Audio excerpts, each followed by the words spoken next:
Okay.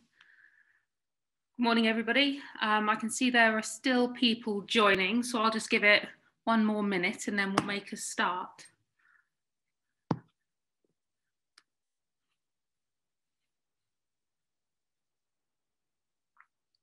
Excellent. Okay. Great, there's more people coming in, but I'm going to make a start now.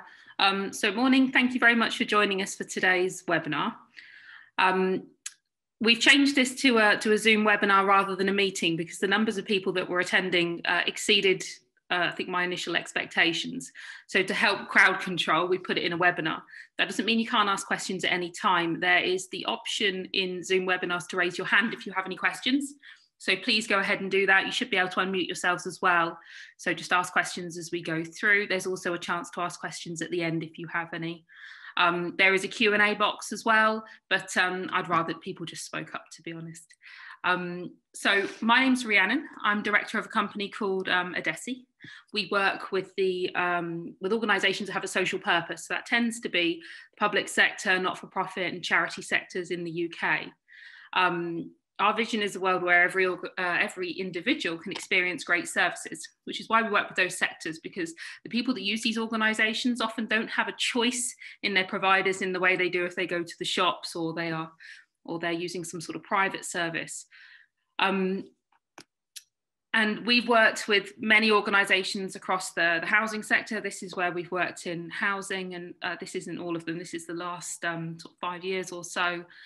And as you can see, charities, local authorities, health sector as well. Very proud of the organisations we've worked with. And on our website, you can find case studies for most of these organisations, with named contacts and things like that. The types of things we do fundamentally break down into three categories. We work to improve services, we work to develop people and cultures, and optimize your organizational design. And what that means practically is these sorts of things. It's target operating model design with those organizations. It's transferring skills to the people you work with. It's full transformation programs, which is what we're going to touch on today. But in that, we also do smaller pieces looking at service reviews or problem solving sessions. We have a team of implementation managers when an organization needs people that can help them to actually deliver the back end change. We look at technology and system readiness as well, which includes things like data quality and maturity, and then some leadership development, coaching and resilience. And we have a business psychologist associate that particularly helps us with that. So enough about us. You're here today to look at how you can reduce costs, improve performance, and enhance your customer experience at the same time. And the things we're going to go through in this session is we're going to go through the core concepts to making that happen. We're going to go through some real life case studies. We're going to talk about what delivering transformation actually means, and we're going to look at some of the main tools that we would use. After this, I will send out a participant email, which has got links to resources and fact sheets and information. Our website has got a knowledge hub on it, so there is lots of information on there should you want to download templates and guides and things like that. And of course, I love a chat, so you can always pick up the phone or drop me an email anytime and we can talk about these things in more depth. Okay. So let's start by describing the nirvana that most organisations want. The principles we're going to talk about today will help you do all of these things. And I can say that with confidence because I've come from the criminal justice sector myself. My business partner and co-director G came from housing. All of our consultants came from the sectors we work in. So we've seen these actually work. And all those clients I showed you on the slides before would attest that the principles work. So the principles can help you deliver more of your services at a lower cost by focusing on the value-adding activities and eliminating waste. There's a couple of bits of terminology there that I will come back to as we go through, but it helps you streamline the things you do. And by that, I mean less heroics to get things done day to day. So it becomes less reliant on those individuals to swoop in and help you deliver your services. So less firefighting fundamentally. It'll reduce waiting time in your processes and the end-to-end, what we call the cycle time for your processes. It provides clarity on who the right person is to do the right job at the right time.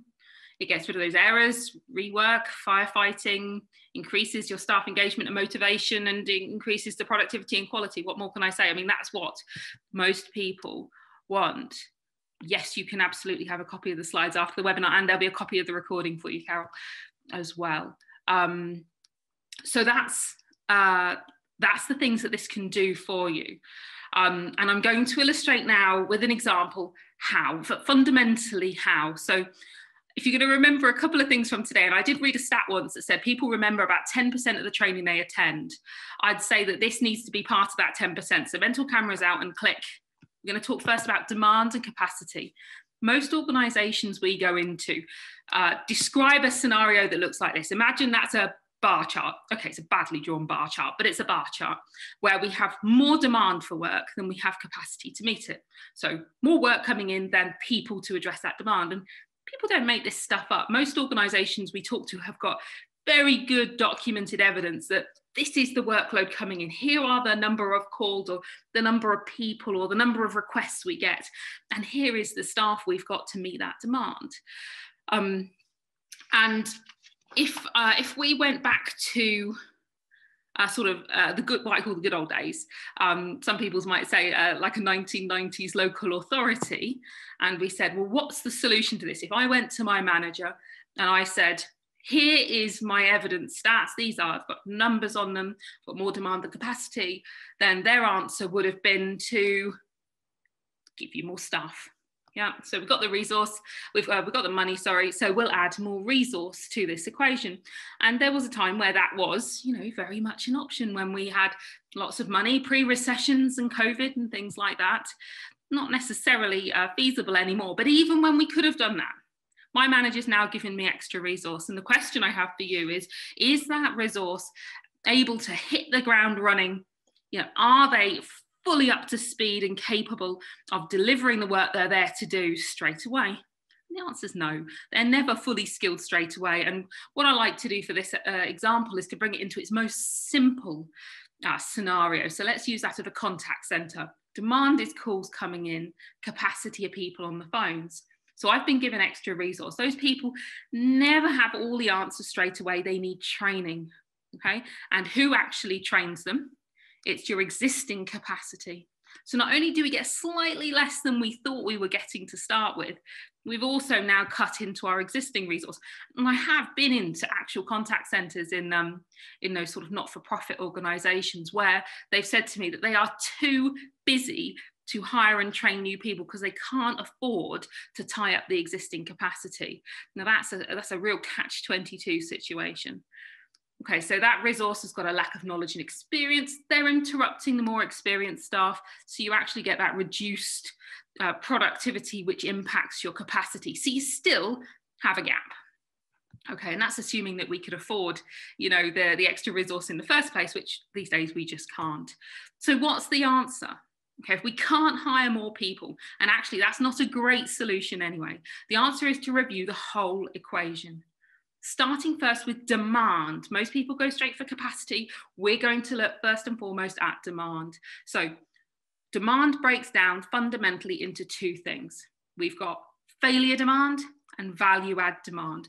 Value add demand is the demand that your team was set up to deal with in the first place.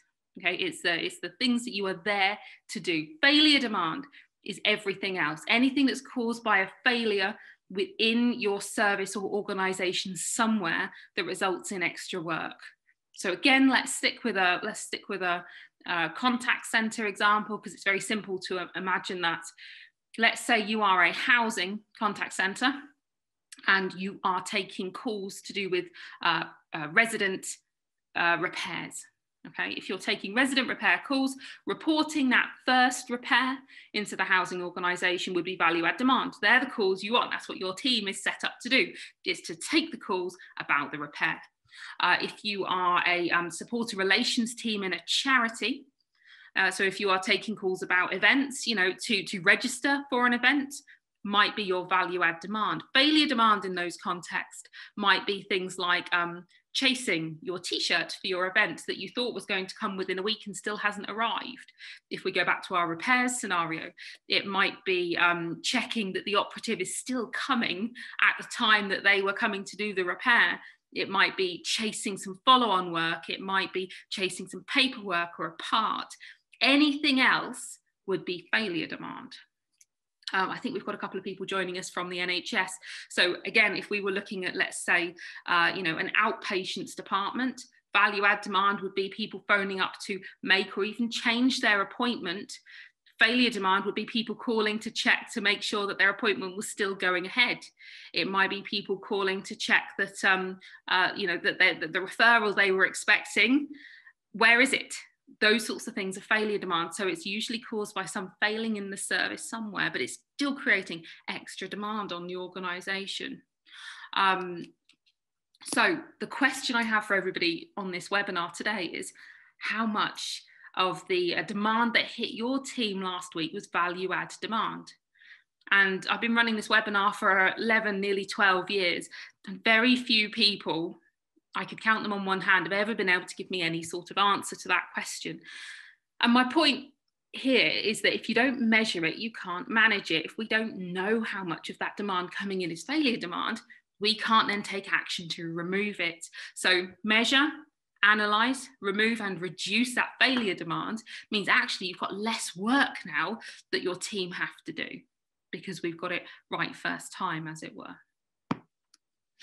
So, jumped a bit ahead there, but that capacity, those extra staff members that I hired with the extra money my boss gave me when I was asking about equaling out the equation before, we know they're not getting things right first time. We know that they're making mistakes because they are new to the organisation. So unfortunately, what that means is, of course, they actually create more demand. So if I went back to my first scenario where my solution was to hire more people, not only do we still get that gap because we don't get the capacity we expect initially, but also they create more demand. So you can get caught in this very vicious cycle of demand and capacity, which is where you get enormous teams, doing very little what we call value-adding work.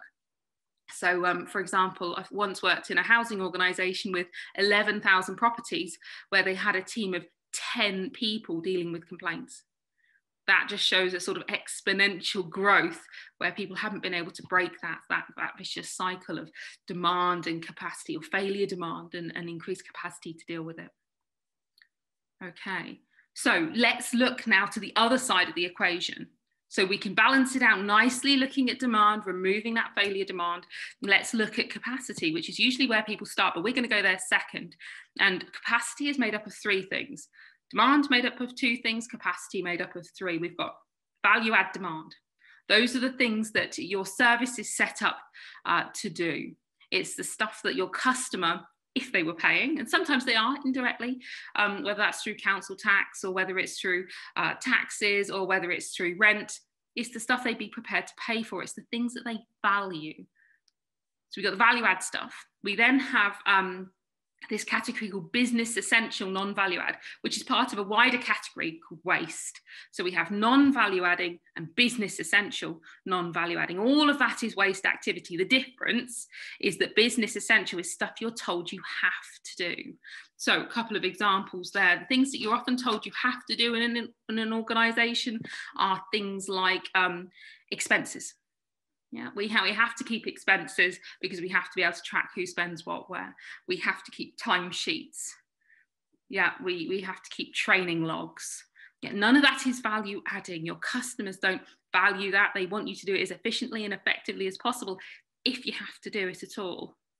But it's definitely not adding value. It's not the things they're paying for.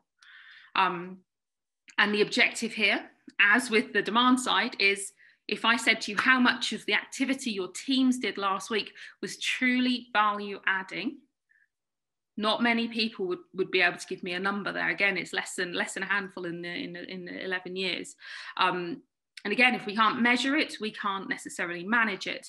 So we want to measure that. We want to eliminate as much of the waste as possible. We want to reduce the time we spend on business essential, non-value adding. And the best example there is if we look at how expenses have been handled over the years, and a little insight into how we work at Adesi. I suppose when I first started, it was monthly, it was a spreadsheet, it was stapling receipts and sending them off to our accountants. It was horrible.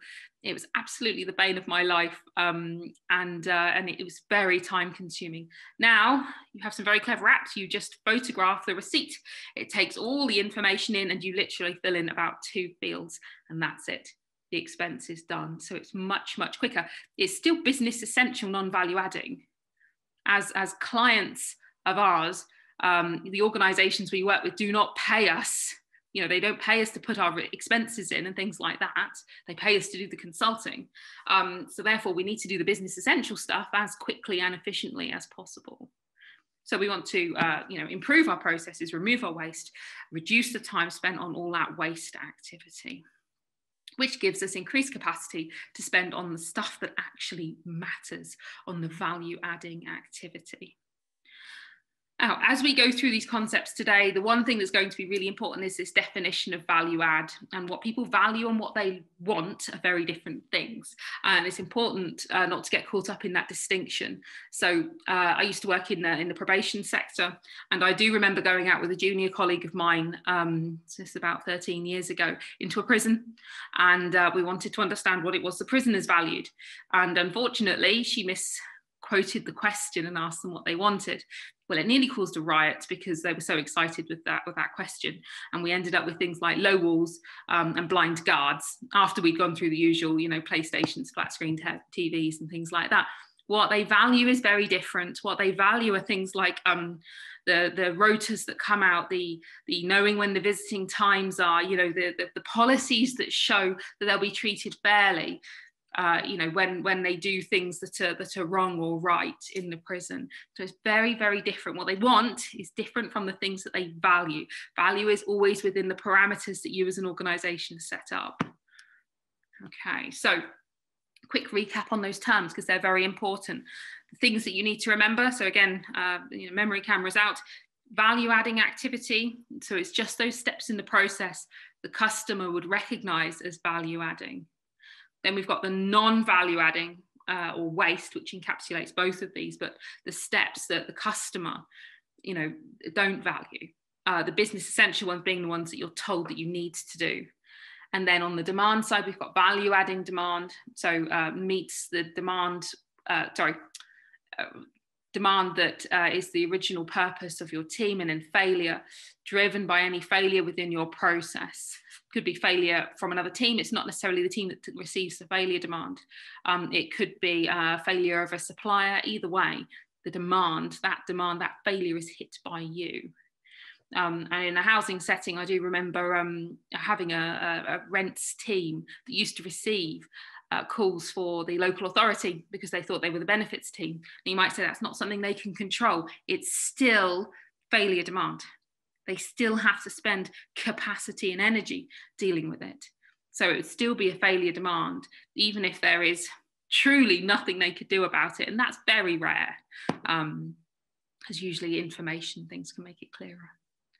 Okay, so that's the sort of fundamentals of how you balance that equation.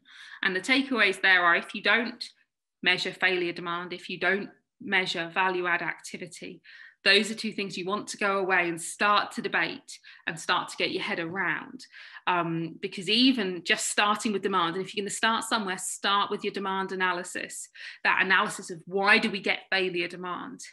And what can we do to eliminate it will make a huge impact on how your team time is spent. Okay, but we're going to go into the sort of key principles behind lean thinking now. And lean is one of these things that's hugely misunderstood. Causes me great pain that they called it lean every day, because it has massive misconceptions with it. And I think it's the one thing anybody in my sort of role would like to change. But again, this is a very important set of terminology. We spent years refining this sentence. So what is it is often the first question we're asked. Well, it is this systematic continuous improvement philosophy. Okay, it's a set of principles and a belief, and it focuses you on reducing and removing waste whilst aligning what it is you do, so your processes, to what your customers value. Okay, so it's this idea of focusing on that value and removing everything else around it. And if you only ever focus on what your customers value, you will have the most cost-effective business model that there is, because you're delivering literally what the customer wants, not spending time and effort on other things. Values, be careful not to use one, what they value. And therefore you've got time to, to pick up to remove and reduce the other things. So it's different because it takes that customer perspective first and foremost, not a stakeholder view, not even a staff perspective. The staff comes into, you know, the improvement side of things, but it takes that customer perspective and it says, what is it they value? And you know, use that as a focal point for your service design. But it involves your employees in all that continuous improvement and problem solving activities. At no point, and I know it's ironic a consultant saying this, do you get consultants in to do the improvement for you, or do your leaders or managers do that improvement for you? It's about the employees designing your processes to deliver that customer value, because they are usually closer to those customers and to the processes that they deliver. It's about continuous and rapid improvement as well, rather than, you know, waiting for the next optimum opportunity or the next big bang change, which I have to say in recent years is usually a system of some sort. This is about actually what small incremental improvements can I make today that will make tomorrow better, and the idea that all of those add up to a huge improvement overall. It's about looking to make things simpler, but also about rapid implementation. So again, if you can do something better today that will make tomorrow better, do it. You know, it requires a small investment in time. Again, do it, because you'll make back that benefit, you know, tenfold over time, especially if more than one person benefits from your improvement. And we're also big believers in visual management. I've got a section on visual management, but visual controls to help you manage your process, which can help with things like problem solving and real-time decision making, okay, rather than trawling through long reports or things like that. So it's these three things. It's the philosophy that we started to touch on. And the philosophy is very simple. So we say we start with that customer value to drive all our activity.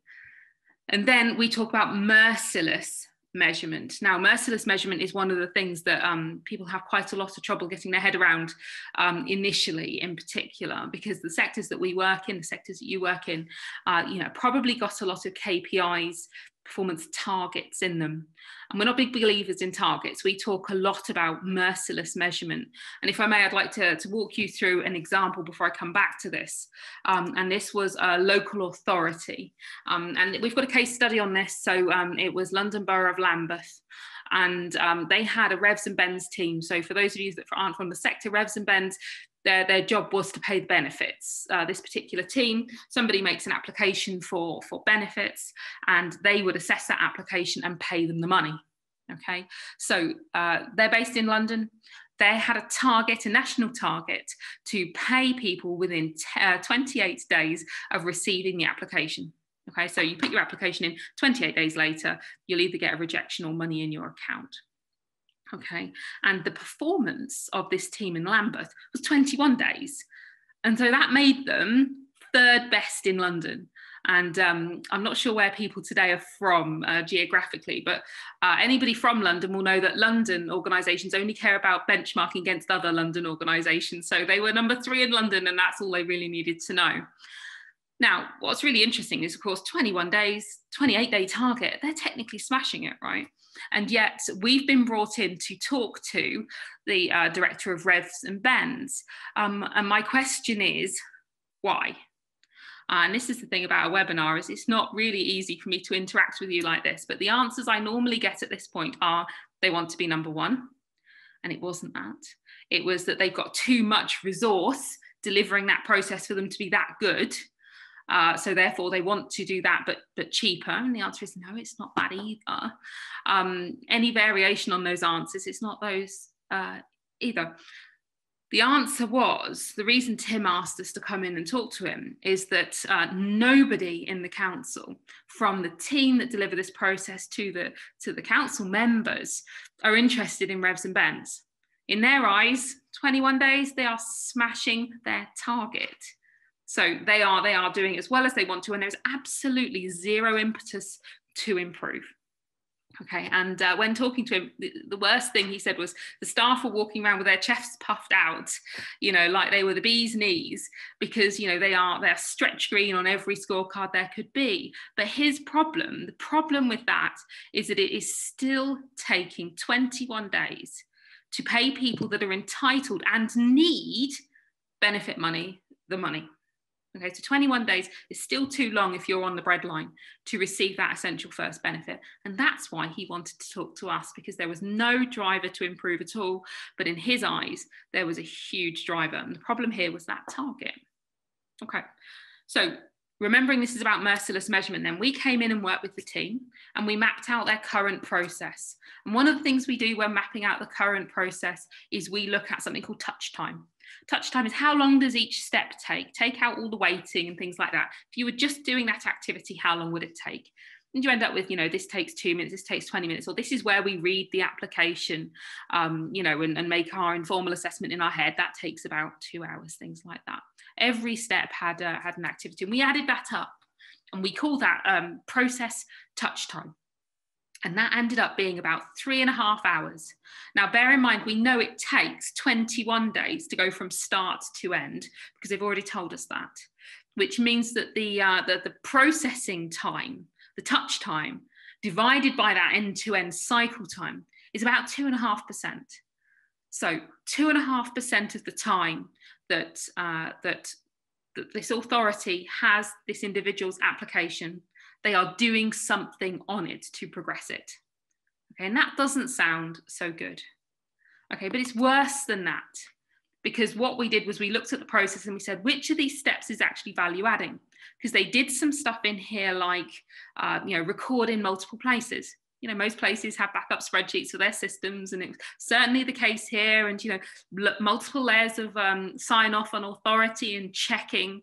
So when we take all that out and we just look at the value adding activity, it's about 1.5 hours. And the reason we use this example is because the math's simple and I can remember it, but the value add ratio ended up being exactly 1%. So the amount of time the authority was adding value in this process out of the total time the application was sitting with the authority was 1%.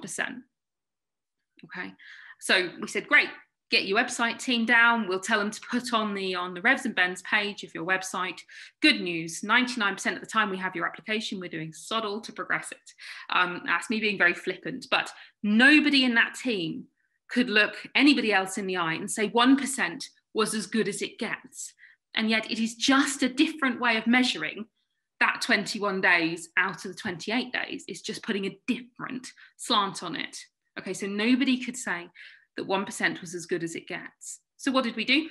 We did some redesign work with them. We streamlined the process. We took out the waste steps. Obviously, you don't just take them out, you error-proof them to make sure that they're not needed. What you don't want to do is have loads more errors as a result of taking out steps. But we did the usual service improvement steps with the team. And they were fantastic, because now they can see just, you know, how much scope for improvement there is.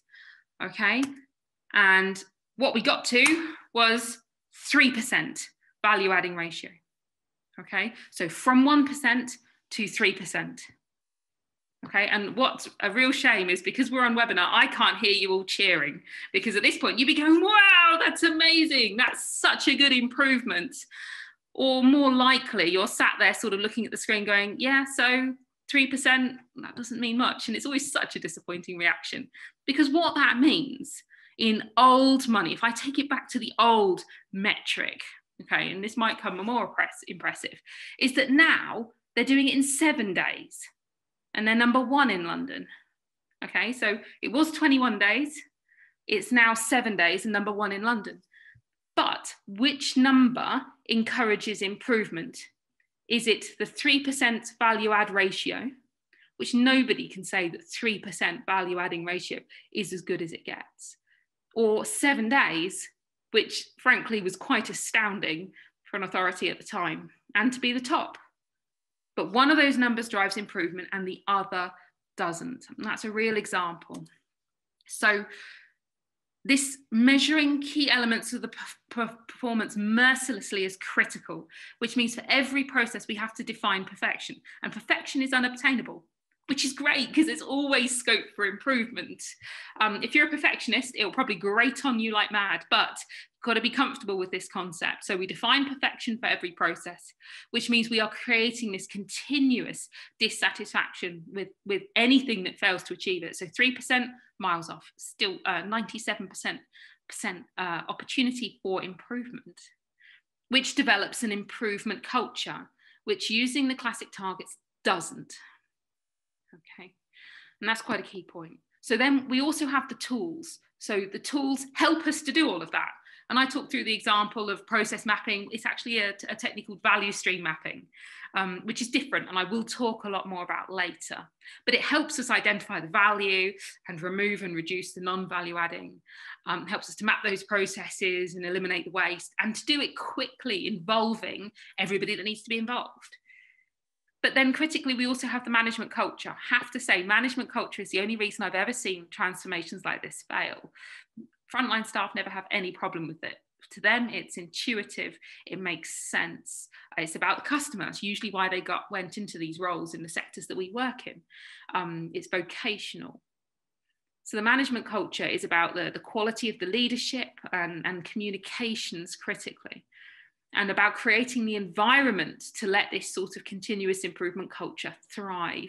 So not about putting unrealistic expectations on people, imposing ridiculous targets, when actually people just want to measure and manage their workload, and by encouraging staff to solve problems rather than just fix them, which is an important distinction we will come back to. So if you have those three things in place, then you've kind of got your lean culture. And we explain the philosophy fitting together a bit like a temple. Now, you can call it a house.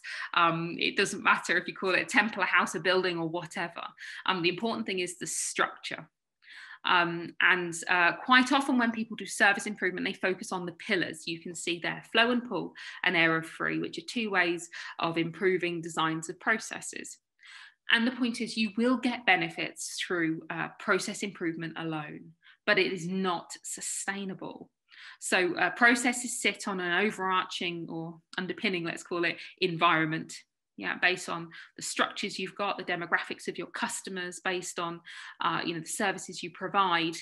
And if any of those things change, and let's face it, there's a lot of change about at the moment, external, environmental factors. COVID is just one example. There's a lot of regulatory changes in all the sectors you're all in. But if any of those things change, and it can be just the change in a manager or a leadership, the process becomes unstable. And because we've not got these lean foundations you can see at the bottom in place, the temple and the processes collapse. People go back to the way they were doing it before. Some people develop new ways of doing it. And what you've got is non-standardized ways of delivering the process. And ultimately, there will be a best way. The best way won't be the same for every customer, but there's a best process for every customer. So the lean foundations are really important to have in place. And sometimes you'll see them called stabilizing tools or stabilizing tools. And they're things like visual management, which we will come back to a lot more later, because it's a fantastic concept, this idea of having things visually understood, and it's all around you, whether you realize it or recognize it or not. Reliability breaks into two things. It's standardization of process and delivery. And that's not saying that every customer becomes a car in a car factory or becomes cookie cutter shape. Standardization means that the customer gets the same answer or the same treatment regardless of which member of staff deals with them.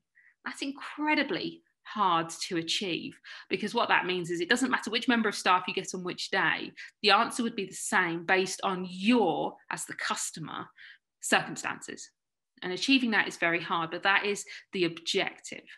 And reliability is also, once you've designed a process and a service to deliver to your customers, a part of the reliability, which is a leadership responsibility, is to make sure that those processes are delivered as designed. We call it process confirmation. And therefore, if they spot any variation, to make sure it's tackled as a team. Variation really only occurs for a couple of reasons. One, someone's found a better way to do it, or two, they didn't understand it in the first place.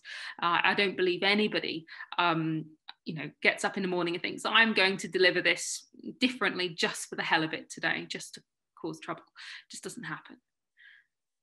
Okay, so let's continue. We talked about visual management, reliability. Key success indicators is the merciless measurement. Have you got the right measures in place to tell you whether you're having a good day or a bad day, and to drive improvement? And overall effectiveness is a measure of productivity. It's an advanced measure of productivity, which looks at availability for work, performance while you're at work and the quality of the outputs. But it's a productivity measure. How much time do you spend adding value in your team? And overall effectiveness is just one way to measure productivity. That diagram I showed you earlier with the value add, non-value add, and business essential non-value add is another way to calculate it. And then we have the pillars, as I say, which is the service design, process side of your improvement. And the roof is the 5 guiding principles, the 5 guiding leadership principles, which is teamwork. So leaders are to encourage teamwork, and that's not within teams, that's across teams as well. Go and see, which says that problems can't be solved or understood from behind a desk. So, part of a leader's role is to get out there and see and understand what happens better.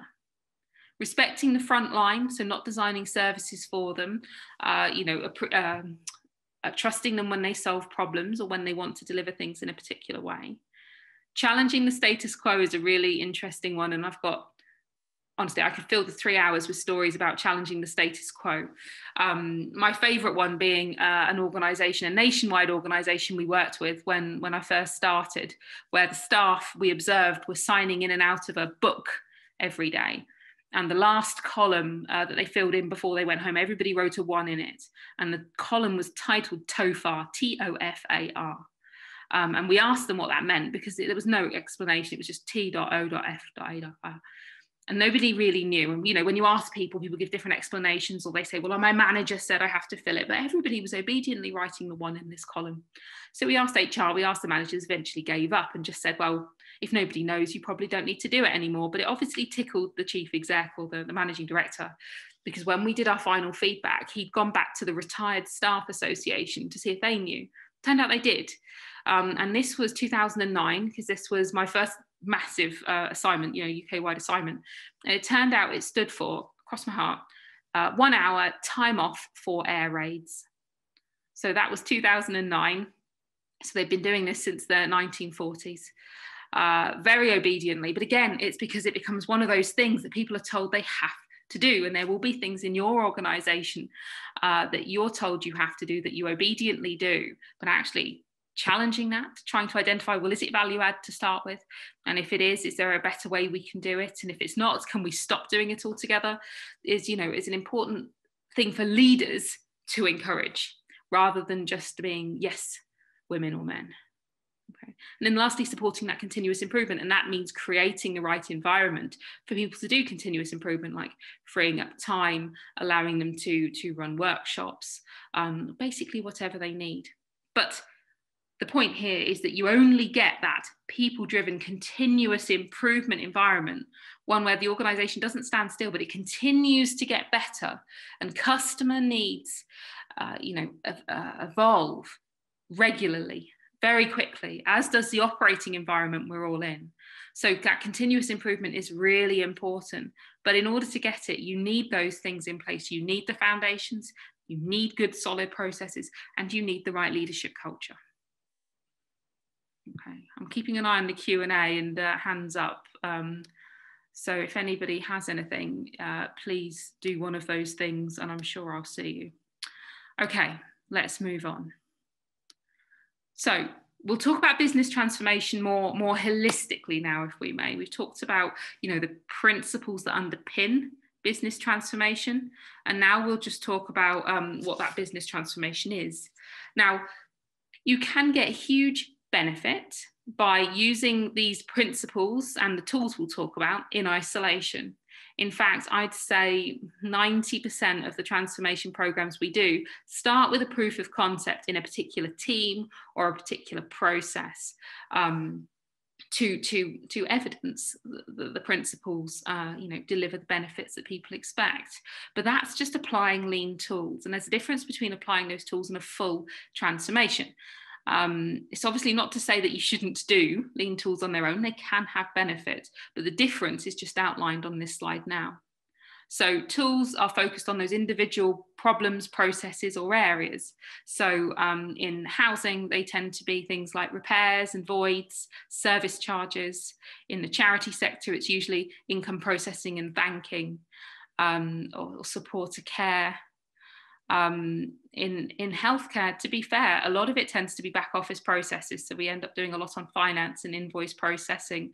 We've done a lot on outpatient management as well, where it's about, sequencing those appointments and making sure we don't get huge backlogs. But it tends to be focused then on short-term process performance issues. So there is a problem and we want to address it. And it does create improvement, but quite often it can stall, because what you've not done is you've not transferred those skills in-house to other staff. You've not fundamentally changed the leadership culture. And what usually happens with the application of tools is you get a new leader or manager, and they come in with their own ideas, and therefore the whole thing collapses eventually. So it is often an improvement, but it's very hard to sustain. You're also dependent on external consultants to deliver that change. And yet management don't tend to get as involved, whereas the full transformation is about culture and performance and adopting that philosophy across the whole organisation. But it's a long-term journey. A tool, a problem, a process can be resolved in 12 weeks, less. Sometimes we do rapid improvement workshops, which is to turn things around in a week. But a full transformation takes about 3 to 5 years. You're talking about changing the way people work day in, day out. It's not enough just to tell them to do something different. You have to create the condition and environment for that change to thrive. But it creates that step change in performance initially, and then you get that sort of continuous improvement culture, which means that you just keep getting better and better and better. But critically, we also do a lot of skills transfer. So 3 to 5 years, you should only really have your consultants involved for the first sort of year, 18 months. And a lot of that is transferring skills in-house, leadership development, creating an in-house team of practitioners or champions that become the internal consultants, which makes you self-sufficient. Also, instead of just being targeted at, we think we have this problem, you usually have a master change plan, which is linked to your strategy, and also a diagnostic, which is an investigation into the whole organisation. And it starts with where the root cause of those problems are. And management, of course, as I say, you have to change the whole leadership culture. I have to be at the heart of the process. So 2 very different, and you use the tools in the full transformation, of course, but what you're doing is you're creating the environment for success by doing the full transformation. So that's the difference. As I say, you can have a very effective, a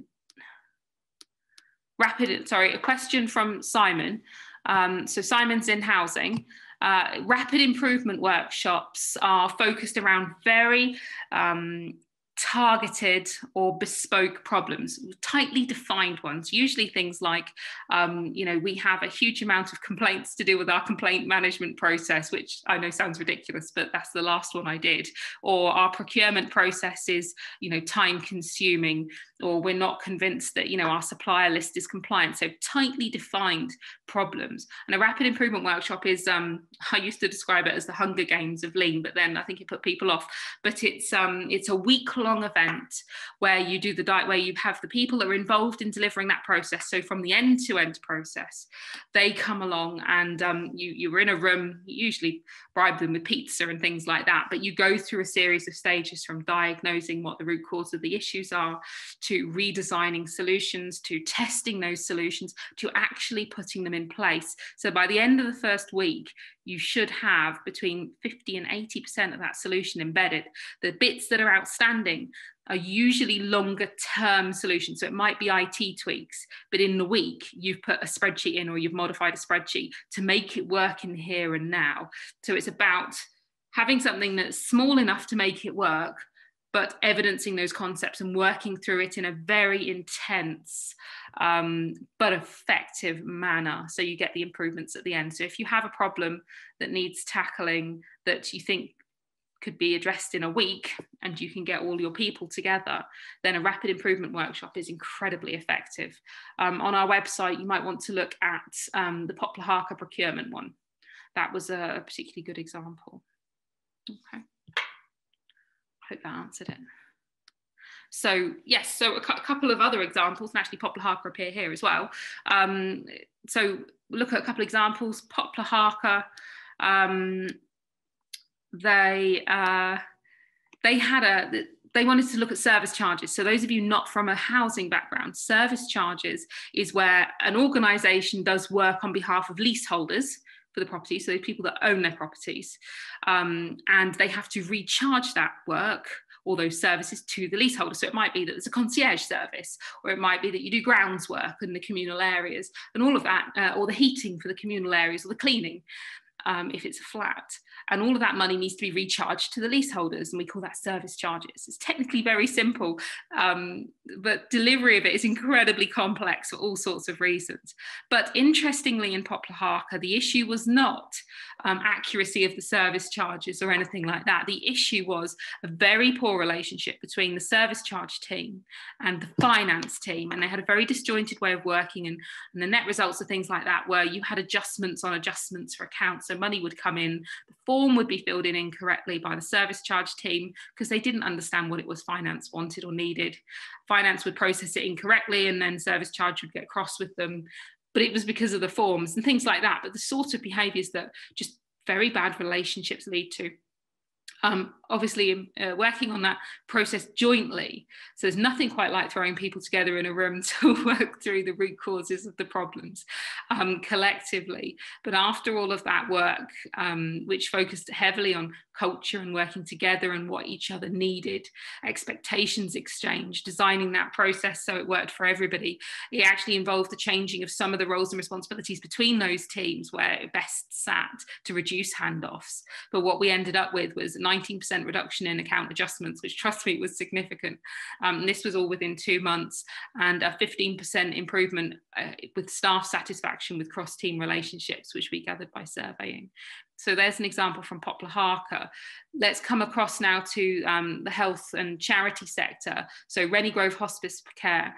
They provide a hospice at home service. So people that are dying, they go out and provide care in their homes. And their problem was that they didn't have enough admin time to support the clinical services. And you might think, well, you know, admin time, but actually they were doing things like taking the phone calls for the nurses while they were out and about, developing the rotas, things that absolutely are critical to underpin those clinical, palliative care services. And through mapping those processes and removing what was a lot of duplication in those processes, we ended up with a 24% increase in the team capacity. But very importantly, the handling time for telephone calls reduced by 40%, and it took 90% off the time it was taken to produce the rotas, because there was a lot of duplication in producing those rotas, a lot of different spreadsheets involved. Again, through end-to-end design of them, working with the nurses as well as the admin staff to design a rota that worked, we were able to reduce that huge amount. So ultimately, the patients that phoned in and their families got a better service from the admin teams. Okay. And another one for those of you in local authority. So this was to do with adult social care. And the assignment was to look at that end-to-end adult social care case management process.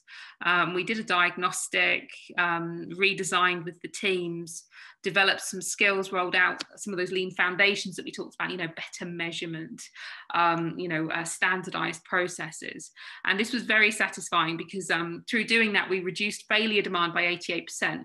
That was mainly achieved because it was now fastest to establish care. So somebody would be assessed for suitability for adult social care. It was taking 28 days actually to go out and do that face-to-face assessment, during which time, unfortunately, many people die, and it's a reality across many local authorities.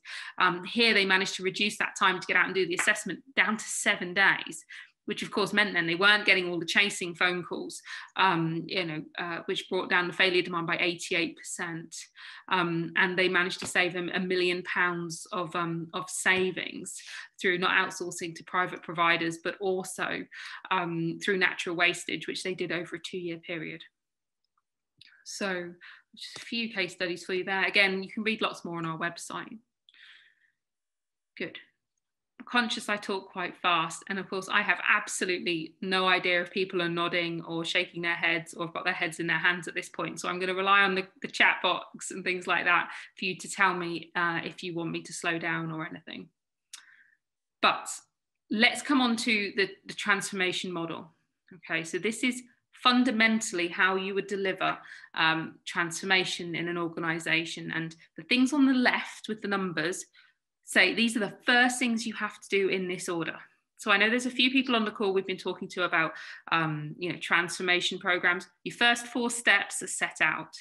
So the first one, you must engage your leadership. You must have a good combined clear vision. We often talk about the 4 model box of change, about that vision, those actionable first steps, the in-house capability. But you've got to engage that leadership critically. They all have to be engaged and aligned. Otherwise, you can't really move past that first step if you've got somebody on that exec team or on that board that does not agree with your course of action. You've got no hope of making this ultimately stick. So engage leadership is step number 1. Number 2 is to conduct a diagnostic. A diagnostic, I've got the model for in a minute, but it looks at all the components for successful service delivery in an organisation, from data quality to processes to alignment of activity with strategic vision. You look at all of those things and you say, where are the problem areas in the organisation? Where are the areas that it just doesn't, that you don't have that natural harmony? Where are the problems that need addressing? And once you've done that diagnostic and you understand what the scope for improvement is from that diagnostic, you develop a lean vision and plan. So align to your strategic vision and plan. Actually, what do we want to achieve and by when? What order do we want to tackle these things in?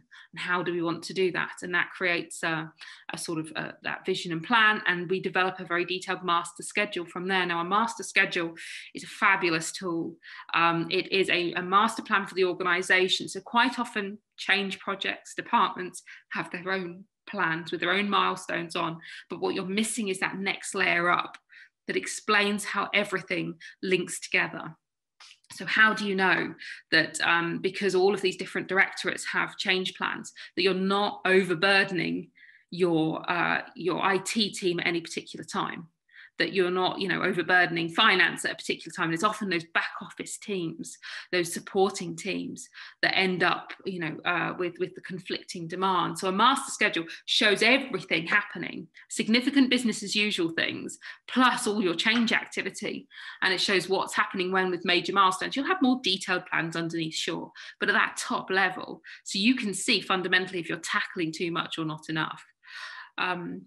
And then you track against that to make sure that things don't slip and you can hold people to account. It's a rather marvellous tool, a master schedule. And again, in our Knowledge Hub, you will find more information about a master schedule. Okay, so once you've done those 4 things in order, you then can start tackling the things over on the right here. So developing your in-house change capability. So we talk about lean practitioners who are full-time. People that basically perform our role in-house, or champions, lean champions, change champions, or whatever terminology you like, but champions tend to do it alongside their day job. The challenge there is you always have this conflict of this is my day job, or this is important, but I need to run this change program. So, and quite a few organisations have a mixture of both. So Blood Cancer UK, they have one continuous improvement practitioner, and she is their in-house consultant. She manages the program, but she has a team of champions scattered across the organisation that she can call on to support projects where she needs it, and that's a good solution for them. But if we go to somewhere like One Housing, for example, have a team of 6 in-house practitioners, the continuous improvement or the change team, change managers, and their job is to do our role in-house. And we worked with them for 18 months on the programme and to transfer those skills. And they are completely self-sufficient, very proud of them. They do a fantastic job. So you develop that capability in-house. There's then the work with the leadership. So changing their leadership style and the communication. We talk a lot about servant leadership in Lean. Servant leadership is not that sort of command, control, directive, parent, child, whatever terminology you want to adopt. It is about, that coaching mentality where leadership are there to underpin and support staff. Recognizing that staff are the ones that do the value add work, and leadership should be there just to help them do a good job. Excuse me. And then we've got changing our performance management culture and designing new indicators. So moving away from benchmarking, moving away from targets, and moving towards this merciless measurement culture and metrics that tell us whether we're having a good day or a bad day. We then do our work on our processes, improve those value streams and reduce the waste. And then there's about embedding that continuous improvement capability across the organisation. So those things can sort of happen all together in any sort of order. Really, you're starting most of those things at the same time. You need your change capability to be slightly ahead of the other things because you want them to be able to practice and deliver with the leadership, with the process improvement, etc., etc. So usually that one starts sort of immediately after the stuff on the left. But that's fundamentally what we're trying to achieve. So let's have a bit more of a deep dive into a diagnostic. So I said diagnostic is assessing the current state of an organisation to help you develop this master change and transformation plan. And the things in dark blue at the top are all the categories and things you're looking at. So you are looking at the vision and strategy. You're looking at, the leadership buy-in to that, how well those policies are deployed. And a great exercise for doing that is to ask the exec for something that they think has been rolled out across the organisation, a piece of policy, a piece of communication that everybody should be aware of. And then what you do is you go and dip sample the organisation. You say, are you aware of this? And you find out just how effective that deployment of information is up and down the organisation. And then, of course, we've got the alignment of the transformation program to your strategy. How does it fit? And if it doesn't, then something has to change. Then, of course, we've got looking at the customers and stakeholders. How satisfied are they? And we break those into, your proper customers, the people that are there because your service exists. Then the voice of the business is people within your organisation. And then we have stakeholders. We've then got process and technology, which I'm sure is no surprise, but we look at the capability of the processes you have, the systems and how they're used, the value streams, that's the processes, don't forget. But value streams look end to end and, of course, assess value in a process and the variation within them. We look at the culture within an organisation and particularly the culture of accountability and change readiness. Data and measurement, of course, is something that's become more and more prominent over the last few years, but what are your data flows? How do they underpin your value streams? And what is the quality of the data? How do we use data for business intelligence in particular, rather than just churning out KPIs every month? So what is the process and culture of performance management?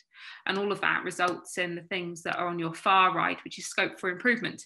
And you always find some quick wins. There's always some quick wins that can be drawn from these. And by that, I mean things you don't need to do any more thought about. It might take a while to implement, but they are things that projects you can crack on with, or sometimes they are very quick wins.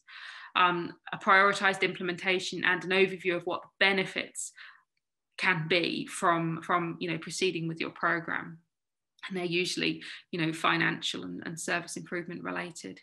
And that is then what feeds into the development of that master change plan. And then when we move into implementation, so you've designed your master change plan, and now you want to implement it, you're looking at all of these things. And they were the things that were on the sort of right-hand side of that transformation diagram about looking at the change capability, the leadership style, performance management, improving value streams and embedding CI. It's just a little bit more detail behind that. So we've got things in there like the champions and practitioners I mentioned earlier, the improving the value streams, about removing that waste, about delivering service reviews, and RIWs is those rapid improvement workshops, and improving your IT systems in parallel. And sometimes it might be about IT readiness as well, which I mentioned right at the start, about actually getting your services in the best possible place or ready for the implementation of a new system you might have already decided on. So we've recently done some work with getting compliance processes ready for a system called True Compliance, which was interesting. And of course, I realised lots of organisations are moving towards use of MS Dynamics. Okay, everybody okay? Alrighty. Oh, too quick. So in that transformation program, excuse me, we've got this top-down management-led activity, which is where they set the priorities, they work on the master schedule.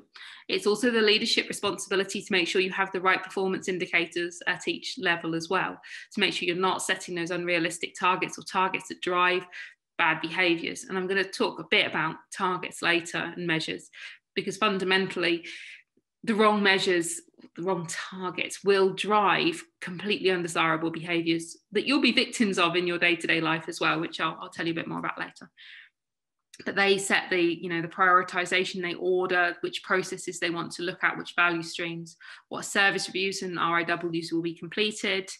Information centres are a visual management tool about sharing information about performance and problems, and getting staff to focus on those on a daily basis. So they need to ensure they get rolled out, and doing all those things in the roof of our temple. Yeah, so the encouraging continuous improvement, the teamwork, doing the process confirmation, that's all the stuff that leaders need to do. But you've got this massive surge of activity that's also bottom up. So making sure that we have the daily meetings, the daily stand-ups to review and challenge performance and assess performance. We've then got making sure that we have standardized ways of working and that visual management is in place. And there's a lot of terminology there that I will explain later, but 5S is a workplace organisation tool. Literally stands for sort, set, shine, standards and sustain, but it applies to your physical and electronic working environment. It means you've got the right thing to do the right job at the right time. We've then got acting on the 7 wastes, which is a tool used to see waste in the workplace. So it's a set of prompts, 7 prompts that you can use to say, if you find it hard to identify waste, use these 7 pieces of terminology to look, find and identify. And then overall effectiveness is that productivity measure I mentioned earlier. But you've got, basically it boils down to the staff are to be engaged in challenging and improving your processes. That's not a management activity, that's a staff activity, as is, using those information centres and solving problems day in, day out. So it is that good match of prioritisation and strategic activity versus, day-to-day improvement that makes all of this work really well. And as I say, the challenge is very rarely with the bottom-up stuff. It can be with the top-down, which is why that engagement with leadership and that leadership culture is so important. So last case study for this section, there's not a lot more after this, but the one I wanted to put in was A2 Dominion, because they did a transformation program, everything we've talked about, transferring skills in-house, and doing the diagnostic and then all the service reviews and, the data quality and alignment with systems, everything. So A2 Dominion at the time that we worked with them, which is a few years ago now, in fact, the initial pilot project was 10 years ago. That's gone past quick. They had 34,000 properties, 7 offices and about 900 staff. So not small. I think in housing terms, that makes them medium-sized. And they started with a proof of concept. So on that lean tools side of the diagram in June 2010, and they started where most housing organisations do, with voids and lettings. Voids and lettings, for those of you not in housing, is where you have an empty property, somebody leaves, the property becomes vacant, which we call a void, and then you have to let it as well. And it's complex because you've got a team that want to do the work in the property to get it ready for a new resident. But you've also got the team that are responsible for finding a new resident, a new customer for that property. And they have to work very much in parallel to make that void period, that vacant period, as short as possible, because you're losing rent all that time. So we did the transformation program with them. From 2011 to 2015, and then supported a few initiatives after that. But the reason we can back out is because they had a fully fledged team of lean champions that could do, in fact, they were practitioners, because they were full-time people that could support all their internal work, fully supported by the chief exec, and they had an exec director, a group director that was the transformation program lead. And you can see the first reviews were in leasehold services, housing management, and housing care and support as well. And I mean, we had to make this smaller because there were just so many benefits that they achieved from it. So the first proof of concept, you know, they nearly saved £1 million in the first year in rent loss, so £1 million less rent loss on the year before. They had a 44% increase in team productivity, and they moved from, again, not a big believer in benchmarking, but they moved from the bottom quartile to the top quartile, which was important for their board, so we include it as a stat here. If we look at repairs, which is often the area your customers care about most in housing, the resident satisfaction went up to 96% with the repairs process, which is significant for housing repairs. Chasing calls went down 54%. They had a 1.3 million productivity gain, which meant, of course, you don't need to hire more staff. You can just get them doing more value-adding stuff in the time they've got.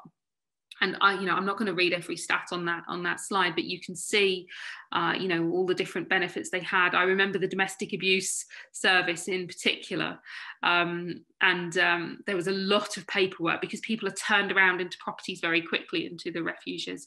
There was a lot of paperwork with a lot of duplication, and we managed to reduce that 31%, which, when you looked at the volume of people coming in every year or every day, well, every year, meant that essentially we freed 148 days of staff time from paperwork every year, which was not insignificant, as I'm sure you can imagine, because of the duplicated fields, the way it was filled in, how it was manually processed. It was just a bit of a nightmare. Okay. So yes, I mean, we can boil it down to the financial returns and efficiencies, which it cost them 716,000. So that wasn't just before anybody panics and thinks, oh my God, consultants are really expensive. That wasn't our costs. That includes our costs, but also their full-time in-house team. And I think they costed up the cost of, some of the room hire and of tying up staff for periods of time as well. So they accounted for it very granular, in a very granular detail. The cashable savings they had, 2.75 million, mostly recurring, so they get that benefit every year. And they had an extra 1.85 million in that first year. They had some non-cashable savings where you can't take out the cost, but you might reinvest the activities in other things, and you can see what they were. It boiled down to a 438% return in 2 years. And then it also contributed towards procurement savings over on the right. They reduced their office accommodation because they just didn't need the space they had before, because they assessed their spatial needs. And at the time, we did an electronic 5S program about assessing how effective the electronic working environment was and improving it. And we didn't cost that because data was fundamentally cheap. It wasn't cloud-based at the time, but it was quite cheap. So we didn't bother saying, 1 terabyte is 10 quid or whatever it was. But there was, storage savings and efficiencies from not having to search through millions of files for things every time, which was an additional 426% return. And these are fairly typical, but it does rely on you getting your in-house expertise in place so you can continue this program. And these sorts of returns are only possible with a transformation program, with your leadership fully aligned and your in-house capabilities put in place. You'll get great returns through a project, but they'll be much more specific and targeted, and certainly not of that scale. Okay, and I think the thing to remember with lean programs is that it gets you to challenge the way you've done things now. Some people find them very difficult and challenging, and the purpose is not to critique or criticize things that are there now. I fundamentally believe that everybody comes into work to do a good job. Okay, but some people will have designed the processes that get dismantled within the limitations they had at the time. So it's simple, but it's not easy. And ultimately, what you can't do is just change people's mindsets and behaviours by telling them to do things differently. That doesn't work. What we find is that it's easier to get people to act themselves into a new way of thinking than to think themselves into a new way of acting. And what I mean is, require your staff to do different things, change what's expected of them, change how they work, and their mindset will change as a result. it might take a while, but it will change as a result.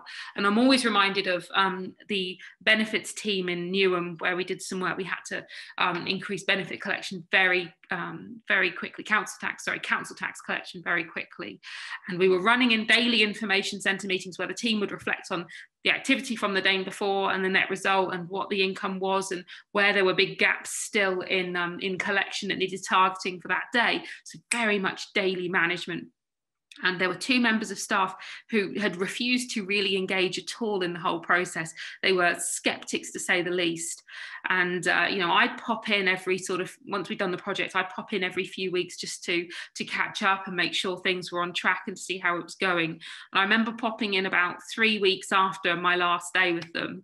And I stood at the back and I was listening to this briefing. And at the end of any briefing, you always ask if there's somebody that would like to run the next day's briefing, because you don't wait for a volunteer on the day. You say, and who will run tomorrow? And you put a post-it note up with their name, or you write it on the whiteboard. And this woman put her hand up. One of the ones that was really skeptical with her friend, she put up her hand and she volunteered to lead the group. And that was it. The floodgates were broken.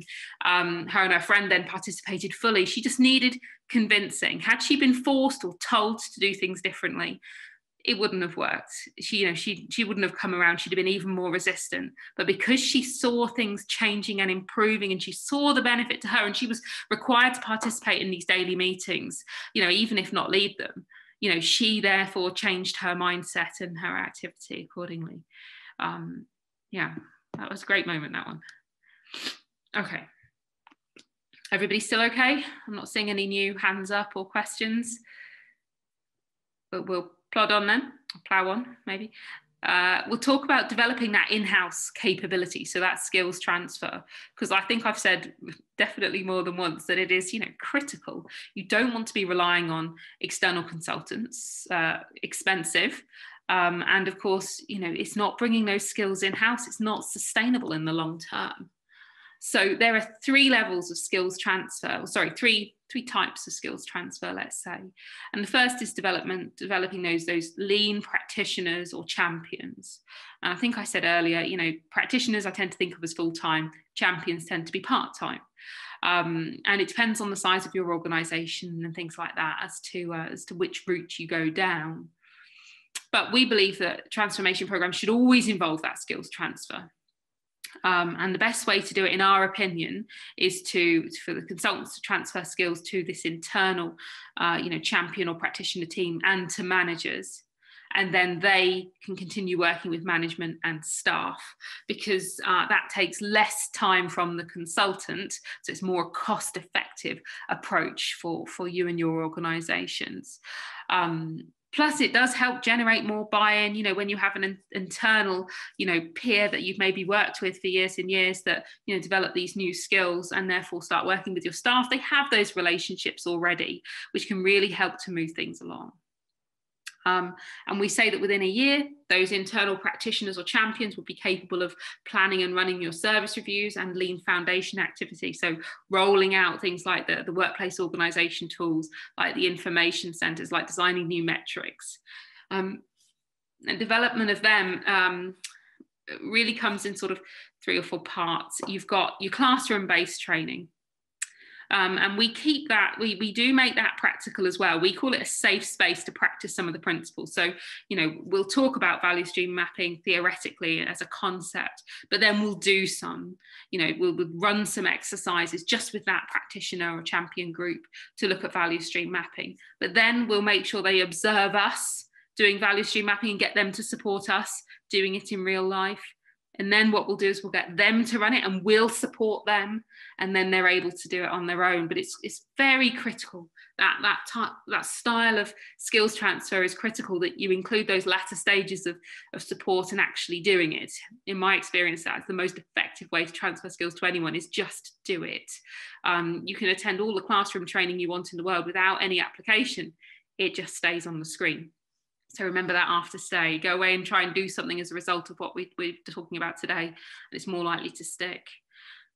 So yeah, they do a lot of work with us. We do a lot of work observing them. And then there's, the usual training logs and sign-offs to assess skills development. a question we're often asked is, how many practitioners or champions do we need? And we usually use the ballpark of 1 full-time per 150, 200 members of staff. So if you've got less than 150 or 200 members of staff, what you want to avoid is having just one trained individual, because I've worked in organisations where they've done that and then they've subsequently left. And of course, what that leaves the organisation with is a massive void in skill set. So you want to then therefore train up more part-time people as a result. But if you've got specific examples, then please just catch me afterwards and we'll talk through, what would be appropriate for your organisation. Our development of champions and practitioners is supported now by qualifications as well. We never used to. We did this about 3 or 4 years ago. We went through an accreditation process, which I'll tell you more about in a moment. Then we've got leadership development. Now, I'm going to stress most strongly here that this has been developed with our business psychologist associate, which sounds good, doesn't it? She's very talented, but the objective here is to transform our leadership, the leadership culture that we're working within, to give you the biggest chance and likelihood of success. So the focus is on leadership agility, resilience, and effectiveness, moving from that, that as I say, that command and control, those different relationships, or one where the leadership, just do the day job, but at different times and jump in, to practical on-the-job coaching, to a coaching underpinning sort of mentality, one where the leadership are there to support the frontline staff and ensure that they can do an effective, efficient job. And the development for leaders is a blend of theory, workshops, practical on-the-job coaching, and some one-to-one coaching programs where it's needed. In a sentence, we teach, we train, we coach, we support. And it depends on the organisation and, what leadership development they already have in place that we'd recommend at this stage. And some typical content, things like moving from the directive style of leadership to a coaching one, breaking the parent-child leadership relationship. We develop personal leadership development plans as well. Okay. And lastly, staff skills development. And this is the bit I possibly enjoy the most because it's skills transfer through participation.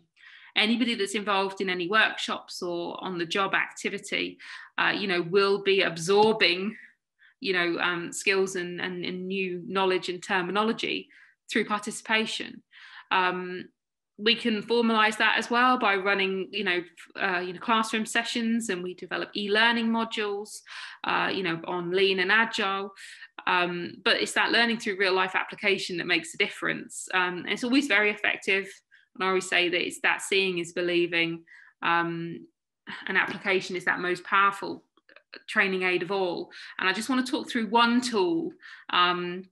This one you can research anywhere. I'm sure there's information in our Knowledge Hub about it as well, but it is probably the most well-known of the lean tools. And apologies to anybody that's seen me talk before or knows anything about lean, because you'll be very familiar with the 7 wastes. It's an incredibly effective way to spot potential for improvement in the workplace. Basically, how do you spot and eliminate that waste? And what you need to remember is that every activity, everything you do is either adding waste or value. So you literally look at the thing you're doing right now and say, right, is this something that my customer would value? If not, then it's waste. But the 7 wastes is another way to help spot it, particularly good for frontline staff, that might be wanting, a methodology and approach to help them spot that waste. But of course, any of these wastes you eliminate gives you more capacity to meet your customer requirements. So bonus. And we'll just talk through them now with some examples. So there are 7 wastes, classically. There are many debated 8th wastes, and I will tell you the one that's relevant to your sectors in a moment, because I do think it's relevant in this day and age. But the 7 wastes then, so we've got, first of all, the worst of all the wastes, and not all wastes are created equal. And when you're looking in your workplace at eliminating waste, you often replace one type with another, hopefully lesser of another, but sometimes, equal. The one you always want to eliminate, and it sounds so counterintuitive, is overproduction. So overproduction is basically getting ahead of yourself, producing too much of something or doing something too fast. So too fast for the customer or for the team that's going to receive the work next. So for example, if the customer doesn't need their new house until a week Thursday, because that's when their current lease runs out, there's no point handing it over to them tomorrow, even if you're ready, because they don't want to pay for 2 properties. In charity and healthcare sectors, it's producing leaflets, and then because the printers do, they always do it with me as well, buy an extra 1,000 for a penny, and you order them. Well, actually, you've got more than you need now. So that's producing too much. So overproduction, making extra copies and stockpiling things, passing on an assessment to the next team before they're ready. I've written down loads of examples. And my favourite was when I was in the probation sector. So one of the things probation officers had to do was when you had an offender that was going to court, you had to write a pre-sentence report. So you don't always, sometimes you give a verbal report on the day, but if you had to produce a pre-sentence report, you had to submit it to the courts 10 days before their hearing date. Okay, now that is overproduction, because I can tell you right now, and I kind of hope there's somebody from the criminal justice sector on the call, that everything can go wrong in the life of an offender in 10 working days. Okay, so you produced a report too soon. You had to in this scenario, you didn't have a choice, but it's still overproduction. You produced it too soon, things change, and all that effort that you've done is basically wasted. But that is an example of overproduction. So doing too much or too fast would be overproduction, and that's the worst of all the wastes. So the expression "get ahead of yourself," no. Bring yourself up to date and then finish. Try not to get ahead of yourself. So that's overproduction. Now let's take the counter to that, which is waiting. So waiting is idle time in the process, any type of idle time in the process. So you might be waiting for authorizations in a process. You might be waiting for equipment or parts to do some work to something. You might be waiting for people to join a meeting. I know that, pre-COVID days, or even now with Zoom and things like that, you can still be, sat around waiting for people. You might be waiting for your IT system to start up in the morning. Any type of waiting is a waste. It's not as bad as getting ahead. Funnily enough, you're better off doing nothing than doing too much or getting ahead, which is kind of what every employee everywhere wants to hear, right? So excess processing, sometimes called over-processing, but excess processing, so it's not confused with overproduction, is doing extra things, extra steps, completing extra steps that do not add value, so to get to your end result. So using a sledgehammer to crack a nut, for example. So quite often seen as recording in multiple places. So we have a very good database, but we're going to record in this spreadsheet and that spreadsheet and the other spreadsheet as well, and in this blue book. It might be, producing overly long reports when that's not what's needed or people don't read them. It can be duplication of data in different places. So it's basically doing more than you need to get to the outcome that you required. Okay. Transportation, moving things around for processing. Less of an issue these days, I'm delighted to say, because with IT systems and that, you find less paper and stuff that needs to be moved around. It tends to be, an electronic ping rather than a, can you sign this expense report for me? But transportation, might be taking things elsewhere. Sometimes you get shared equipment that you need to transport to other places. It might be you have to move a file if you still require paper files. And I know that, in the healthcare sector, in the criminal justice sector, and even in a lot of evictions processes, there's still a huge dependency on paper files for things. It might be delivering spares or tools, but it's moving things around for processing. We then move on to inventory. So inventory is any work in progress that's not being actively worked on at this moment in time. So as much as I appreciate you all being here with me this morning, and I am very grateful that you've all tuned in your email inboxes at this moment in time, they will be, stacking up their inventory. It's stuff that's in process because they've arrived in your inbox. but you're not actively working on them right now. On the other hand, you might have things already in your inbox that, you know, is also inventory. It can be customers in a queue, whether on the phone or a physical queue outside the office. It might be files waiting to be worked on. It might be, what do you call it? Those workflow items that are sat in your inbox. It also can be unused supplies or equipment or unused leaflets or anything that's basically sat in a pile somewhere. Stationery often is an inventory as well. So it's anything that's not being actively worked on at this moment in time that's sat in a pile or queue, and that can be electronic or physical.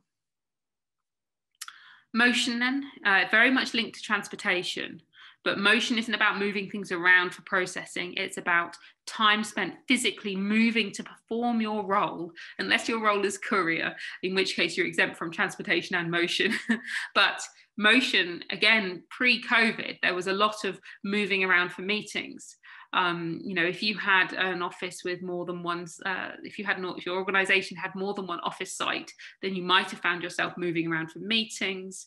You might find yourself collecting stuff from printers. You might find yourself searching for files. I know centralized bins are a big thing in offices these days because of recycling and, you know, cutting contract cost reasons. But what you get as a result is staff that have to get up and down many times a day to get rid of, you know, rubbish that they have at their desk. I once had a local authority client that centralized their printing banks because of heat and noise on every other floor of a 12-floor building. So if you were on an even numbered floor, you had to walk up or down a flight of stairs to go and get your printing, which is motion, right? It means it wasn't laid out in an optimum way to reduce motion in a day. And a challenge I've sometimes received at this point is, oh yes, but surely motion is good to keep you lean in the classic sense of the word. And yes, you're right. But what we want to do is remove the waste of motion, the requirement to move for work. And the time you save as a result can be used to take a proper walk at lunchtime, you know, to take a proper break, to eat your lunch somewhere other than at your desk, because I guarantee, you know, you or your colleagues will do that. So take it out of the requirement as part of your working day and as part of your processes and as part of your daily activity, and make it a leisure activity instead with the time you save as a result. And then number 7 is errors and rework, sometimes known as defects. So doing something wrong and then all the time spent correcting it. Now, that doesn't mean that it's you that gets it wrong or it's you that does the correction. You can be either side of that equation. But any time spent producing something that's substandard, that gets rejected, and then the subsequent corrections is a waste. So, so missed appointments, yeah, you'll be on the having to rework side of that. That's a waste. Work that's just done badly, data entry errors, missing fields on a form, misdiagnosis of repairs or medical conditions, inaccurate specifications, all of that means there's work you have to do to correct. Which therefore is a waste. Now, the 8th waste, I haven't put it on the slide, but the 8th waste, one of the 8th wastes, the one that's most relevant to your sectors, would be non-utilised talent. And by that, I mean things like making solutions or making decisions, sorry, or devising solutions to problems without consulting the staff that might know more than you do about it. So often, you know, done by managers, they've got a situation, they need to find a solution, and they you know, they don't talk to the right people, they don't consult the frontline staff. It's a waste. Or if you've got skilled staff and you're not utilising their full skill set, then again, that's a waste. You've got these skills that could be utilised to your advantage in your organisation. If you're not using them, then that's definitely a waste. Right, before I charge on, are there any questions? I can still only see the question from earlier, which I need to, I can't remember, I've dismissed that one. Any other questions? Everybody happy? Happy might be a stretch, but okay. Good. So sorry, the last bit of the skills transfer was about the qualifications. If you follow us on social media or you've met us in the past, then you'll know that we are accredited by Lean Competency System, who it's part of Cardiff University, and they developed the LCS Lean qualification, and we are accredited to deliver everything from level 1A, which is lean awareness. So that can even be taken by your managers and your frontline staff. Basically means you have a basic knowledge of lean. I mean, frankly, you could probably take the test as a result of the seminar today, because it's about those core principles and some of the key tools and techniques. And you can get qualified in level 1A, and it is an internationally recognized qualification. And then the levels in the middle tend to be for the lean practitioners and champions, up to level 2B, which is for those that are leading transformation programs. I've got sort of qualifications, what do you call them, prospectus, that I'll ping you out afterwards if you're interested in this in any way, shape or form. And I can see there's a question there. Good so far, thanks, Leanne. Awesome. Okay, so yes, so they're the qualifications. I'll send you the prospectus, all very interesting. International qualifications, yeah, brilliant. Good. So this is almost my favourite bit now, measures and targets. I do love talking about measures and targets. Now I'm going to tell you the irony here, which is when I was in probation, when I was picked up by Edesi, when I met them and applied to work with them, my job in probation was performance manager. And I think the reason I jumped ship is I just realised that I'd wasted 4 years of my life, or I'd been misled for 4 years of my life in that role, because my job was to report against arbitrary targets that and help people to basically manipulate their stats so they got a pass every month. Makes me shiver a bit looking back on it.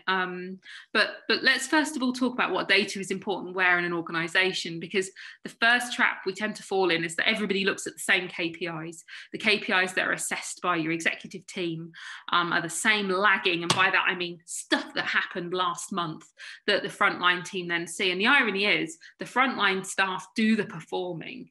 So you do the job, but it's not until usually a month and about 15 days later that you get a report that comes back down from the exec saying, this is how you did. Please, can you tell us why you missed X, Y, and Z, or why this is improved? And it's a surprise. How can it be a surprise? You did the performing, and it's because the whole performance management system is set up the wrong way. What you fundamentally want is a system where you have lagging information at the exec level that tells you how the organisation did last month. That's fine, but you're not going to do anything as a result of that. But the exec, therefore, isn't going to do anything as a result of that. Frontline teams can.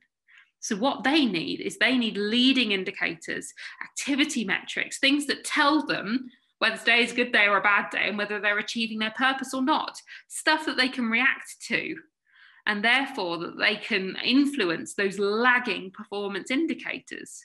And what you have in the middle is sort of a mix of the two.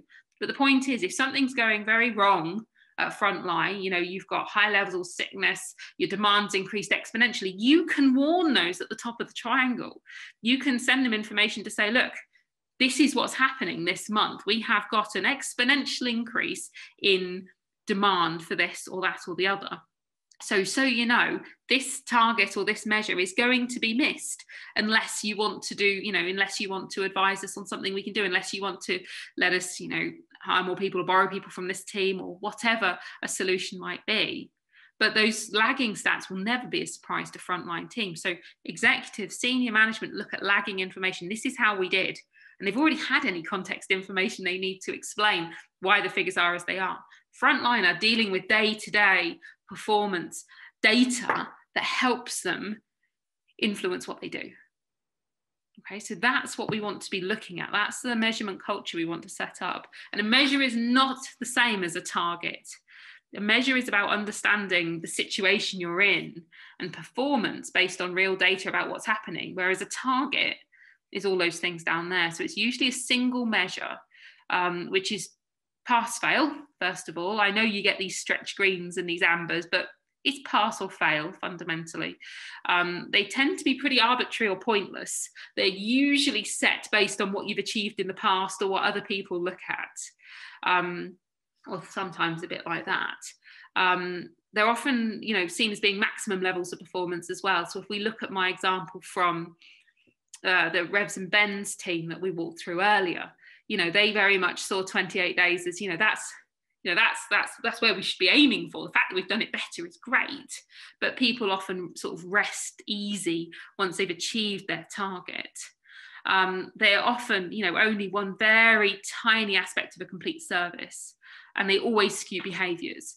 So without picking on the NHS, there is this target that's sort of bandied around the NHS that you'll have all heard of in the news, which is the 4-hour A&E target, get people in and out of A&E within 4 hours.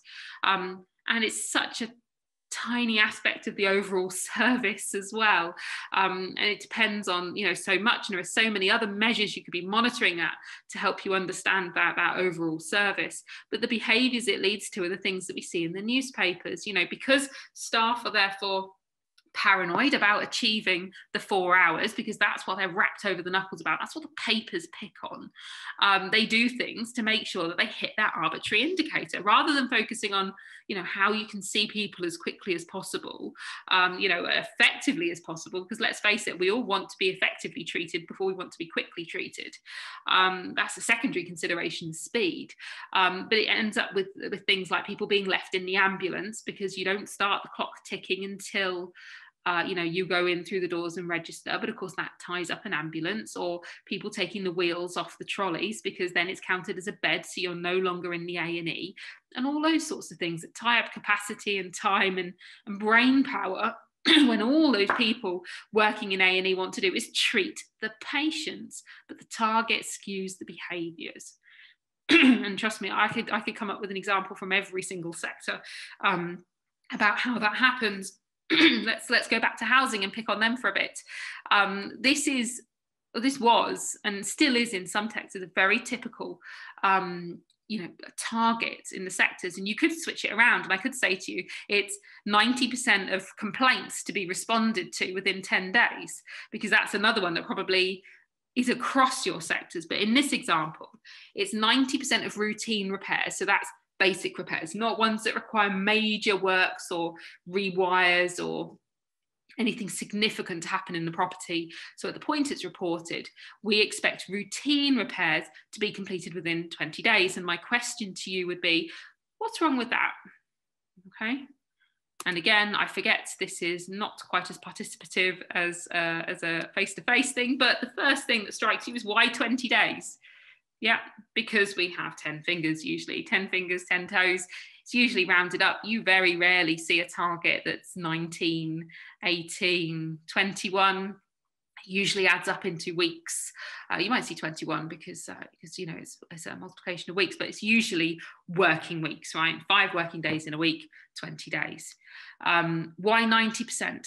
And there is only one answer to that, and that's presumably because you don't give a damn about the other 10%. Otherwise, you wouldn't set a target whereby you're only looking to do 90% of something, because that's basically the same thing as saying we don't care about the 10%. If the target's less than 100, it means you don't care about the rest of it.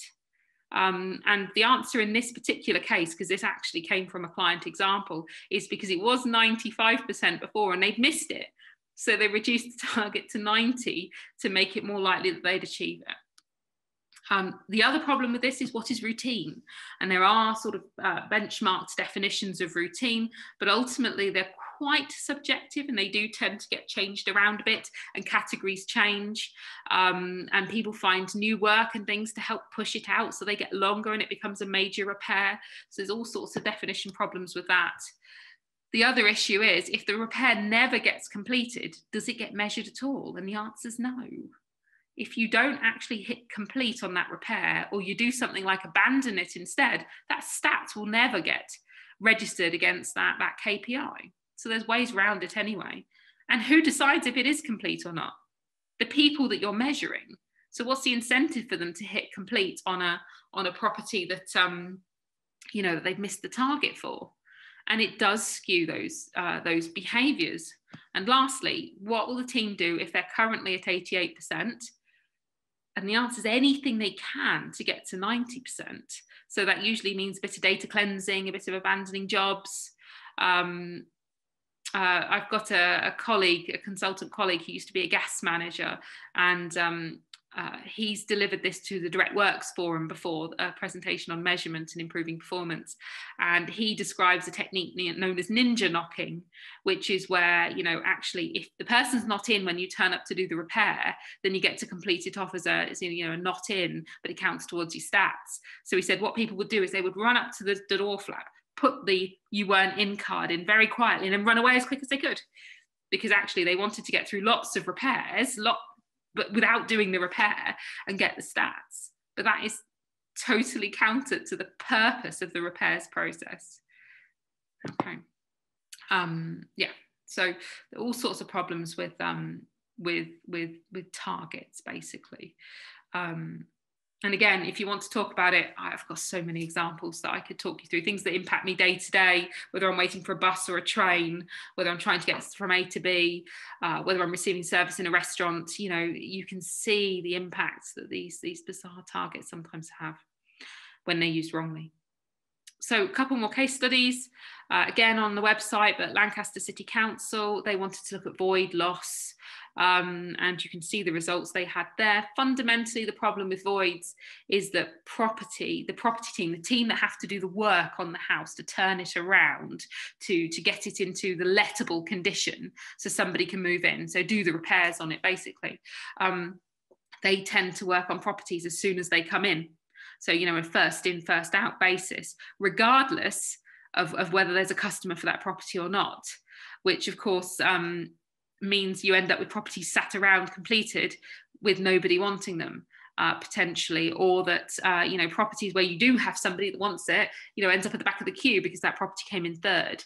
So by addressing that and the communication between the teams and the prioritization of properties meant they had a 59% reduction in that median void days. The rent loss was reduced by 46%, and that the median rent loss went down by 38%. So not small, you know, savings there for them. And it all depends, you know, on that organisation being able to implement and stick to those principles effectively. So, you know, they did a fantastic job. And Raven Housing Trust looked at income processing, something that all organisations have to deal with in some way, shape or form. You know, whether it's processing grants or donations or rent, it was too resource hungry. So it's one of those where you had lots of people doing the process, lots of excess processing, and you can see the sorts of results they had there from reviewing and streamlining that process, making sure that the data capture was effective, removing the waste from the process, the equivalent of 2.6 FTE, which were redeployed within the organisation to value-adding roles, which was very pleasing. Good. So I was just going to talk about a few of the, what is the time? How are we doing? Okay, 11 o'clock, good. Okay, so actually we're well on track. I was going to talk about a couple of tools now, starting with value stream mapping, because lots of people will have done process mapping before. And I know a few people on this call talk about end-to-end processes as well, which is excellent. But the question you might have is, what's the difference between a process map and a value stream map? So classic process maps tend to be what you want to happen. They tend to be more instructional. So this is how you move through a process, you know, box, line, box, line, box, line. Whereas a value stream map, apart from being end-to-end from a customer's perspective, so they tend to be bigger than process maps. They are not instructional. They tend to be warts and all based on what's really happening on the ground. And it also helps you identify how value is delivered to your customers. So it highlights those value steps. So it's an analysis tool. You put lots of data on it to help to identify and quantify waste and understand the root cause of that waste as well. So it's an analysis tool, a value stream map. You create them as well with frontline representatives from across your end-to-end process. So again, no managers unless they're involved in the delivery of the process, in which case they join in, but they can only talk about their bit, and you pull it all together. And it's hugely effective doing an end-to-end process, warts and all, on the current state with those staff, because nobody will appreciate the full end-to-end process. Let's take something as simple as invoice processing. All organisations, unfortunately, have invoices to pay. I remember doing this in a housing organisation where step one, the invoice was received by this team over here. And the first thing they did was they scanned it into their IT system and threw out the paper copy. And then many steps down the line, another team at the other end printed off the scanned copy to input data into another system, because they didn't have dual screens, and this is probably about 7 or 8 years ago. So they printed it off, and their biggest hurt, their biggest pain point, their biggest complaint, one of the biggest causes of errors in the process was that the quality of the print wasn't very good. And so by getting these teams together in the room, mapping that end-to-end process, the team over here were going, we get the paper original. So actually, could we just cut out all that stuff in the middle and give you the paper one so it went directly into that system? And they went, yeah, that would be fantastic. But because nobody sees that end-to-end value stream, nobody thought to do that before. So hugely beneficial the next time you want to review processes in your organizations.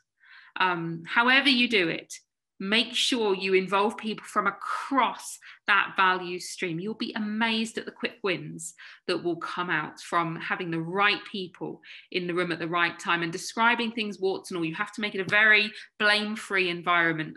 There's a quote by W. Edwards Deming, who was a sort of quality guru from the sort of car manufacturing industry predominantly, but he was an amazingly interesting chap. I recommend his books most highly. I'll ping you some links. But he said that 94 or 96% of problems are process problems, not people problems. So you have to start with that mentality, that mindset that, things go wrong because of the processes and systems. And by systems, I don't mean IT systems. I mean the overarching systems that are put in place, not because people want to do the wrong thing. And I think we all truly believe that. So value stream mapping, created with all these people, an analysis tool. It highlights, it's that visual representation of how things happen. It highlights that waste for us to eliminate. It provides a very good baseline for improvement. So one of the reasons we're able to quantify the benefits from the projects we work on is because we do this baselining. We say, this is how much the current process costs to deliver, and this is what it will cost to deliver the new process. And that's validated and calculated by your own staff members. And it's very good for analysing process performance as well. So performance from a perspective you will not have seen before. So we do it because it allows you to see the whole process. It gets rid of that siloed thinking, that blinkered siloed thinking. It shows us where the waste comes from. It's that common language. It's all the things on that list. Very importantly, it stops cherry picking of improvement ideas. That improvement in isolation can actually be quite damaging to a process. Something that works out well for your team might well be quite detrimental to a team later down the value stream. So it stops that happening. It's all the benefits on that list. And let's look at a couple of examples. Here are some typical value stream maps. And I literally just pulled these out of our picture archive to show you some examples. This looks like a finance process to me, because I can see things that say, OPEX and direct debits and credit cards. So yes, it looks like a finance process. And the keys over there on the right, the yellow ones are the process step, the pink are the problems. The orange are data boxes. So they say things like who does what is the touch time, whether it's value adding or not, and that detail then is put on the blue box. Whether the step is done right first time. There's all sorts of different bits of data we put in there. The volume as well is important to include. And then you've got the customer value on the blue, and ideas for improvement would normally go on green. Now we've got to be careful with ideas for improvement at that point, because you want to do a whole redesign. You don't want to look at bits in isolation, as I say. So you tackle redesign much later. You do the diagnostic, the current mapping first, identify those root causes, and then try and design them out. But if somebody has a good idea as you go through, you absolutely capture it. You don't want to forget it. So we put them up there on green so we know to come back to them at some point. So there's an example of one value stream map. Here you can see this was a local authority. they are pulling together a value stream map, and they can be 5-6 times bigger than this. Some of them can be absolutely enormous, but there is a frontline team that are filling in the data, discussing the value streams, you know, and putting all the information up there. You'll note all the coffee cups. Coffee is essential, tea, whatever you need to get through the sessions, but they're highly participative. You can see what we're not doing is standing up there and, you know, and telling you what to put. The team has to be involved. We brief, we guide, we challenge, but we don't do the doing, because that's not value adding from our clients' point of view. And of course, you know, we're living in the age of COVID, unfortunately. So for the last, God, how long is it now? 10 months, our work's been virtual.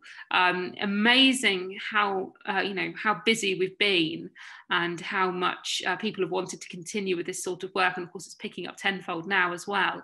But this was a map we captured in housing during lockdown.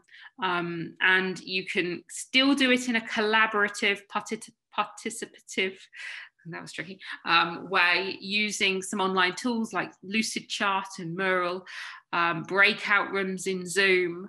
It's not the same as putting them up physically. I'm not convinced that post-COVID we'll go back to, you know, that we'll keep doing it online. There will be some things we could do online if the client wanted, but value stream mapping is best done face-to-face. But it's been amazing how effective it can be electronically. And there was just an example to show you, with the data boxes still, the key still adhered to. And it was, you know, very effective. And again, lots of improvements from them. Good. So yes, value stream mapping, a few tips there for if you have to capture and analyze your processes, you know, very effective. Okay, if there's no questions, we'll talk about visual management. Because I talked a lot at the start about visual management without explaining the concept in any depth, because I knew we were coming on to this, but visual management is used everywhere. And I'll show you some examples in a minute, but it's a way to visually communicate your expectations. It says their performance standards or warnings in a way that requires little or no prior training to interpret. Little or no training or even effort to interpret, okay? So it speeds up your processes and decision making. It does reduce time spent on reporting massively, and I'll give you some examples in a moment. It minimizes the likelihood of mistakes being made as well. And there is a massive misconception. It's so frustrating. This is only useful in factory settings. No, it's used everywhere. You will see it all around you. And actually, you know, one of the challenges I'll point in your direction from today is after this webinar, you know, when next time you're out and about, and, you know, depending on your tier at the moment, that might, you know, that might vary, but see what examples of visual management you can find when you're out and about. When you go back to the office, examples of visual management. I've usually got my phone and camera out snapping away when I see examples to use, you know, with other organizations, or to, you know, to showcase and celebrate examples that we see that are good. But here we go, right, let's start with one of my favorite examples of visual management. And I will caveat this by saying I have a 4-year-old son, okay, but what's easier? Interpreting those instructions there. So find the green plate, 4x4 flat one. Find 2 small light green triangle pieces and put them against one edge of the flat green plate. Or is it that? It's a lot of Lego in our house, a whole room dedicated to it. But Lego's visual management, right? If you had to build all your Lego masterpieces, reading paper instructions like the example on the left, honestly, we wouldn't be such fans, trust me. I'd have abandoned that gingerbread house weeks ago. And also, so if you're traveling in a foreign country and you see that symbol, is that easier to interpret or that? Yeah, we all know what that bottom sign means. It means don't drink it because this is toxic, don't go near it. You know, it's the same for toilet signs. Yes, if we go to Japan or China or Korea or anywhere where the language is unfamiliar to us, you know, we know roughly what we're looking for on toilet doors. Stops us walking into the wrong one. We know what mind your head looks like. We know what stop looks like. We know what some of those critical signs are. And it's the same when we go into the workplace. Yes, we know what hazard tape looks like. We know what fire exit signs look like. It's visual management. And then, you know, one of my favorite examples, there's a performance report. But is that easier, or is that easier? Yeah, with hopefully coloured, but blue in this case, you know, indicators to show whether things are going right or wrong. And we started to move down this route anyway with the use of, you know, traffic lights and things like that against balanced scorecards. But, you know, things like I've seen teams, you know, with up arrows and down arrows. Up arrow means it's better than it was last week. Down arrow means it's worse than it was last week. Side to side means it stays the same. You know, any sort of visual control like that, you know, can help you, you know, get through the day much quicker. So yeah, we use visual management for workplace instructions, standards, you know, conveying critical information, and, you know, performance information for dealing with problems, and even on projects to report progress. And we use a redlining technique on master schedules. And again, I'm going to point you towards our Knowledge Hub, where there is a master schedule guide you can download, which tells you more about how you use a redlining on a master schedule, because it's visual management. So visual management is a vastly underutilized approach. And there are some lean tools that help us do visual management. So the information centers, sometimes called performance hubs. There's a few different names for them, but we call them information centers because they're centers of information. And they can be physical or virtual.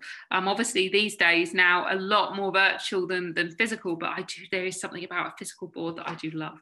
But it's a place to visually track, monitor, improve and capture performance and all aspects of performance. So including stuff that's coming up that will happen to you in the team, what your processes are like now, what the skill levels are within the team to be able to deliver those processes and services and therefore perform effectively, what the leading indicators are telling you, and very importantly, a problem solving section. So if you are not performing as you expect, you can do something about it. Or if you encounter something that's stopping you doing what you need to, then you can tackle it. And we will do a little bit more on problem solving in a moment.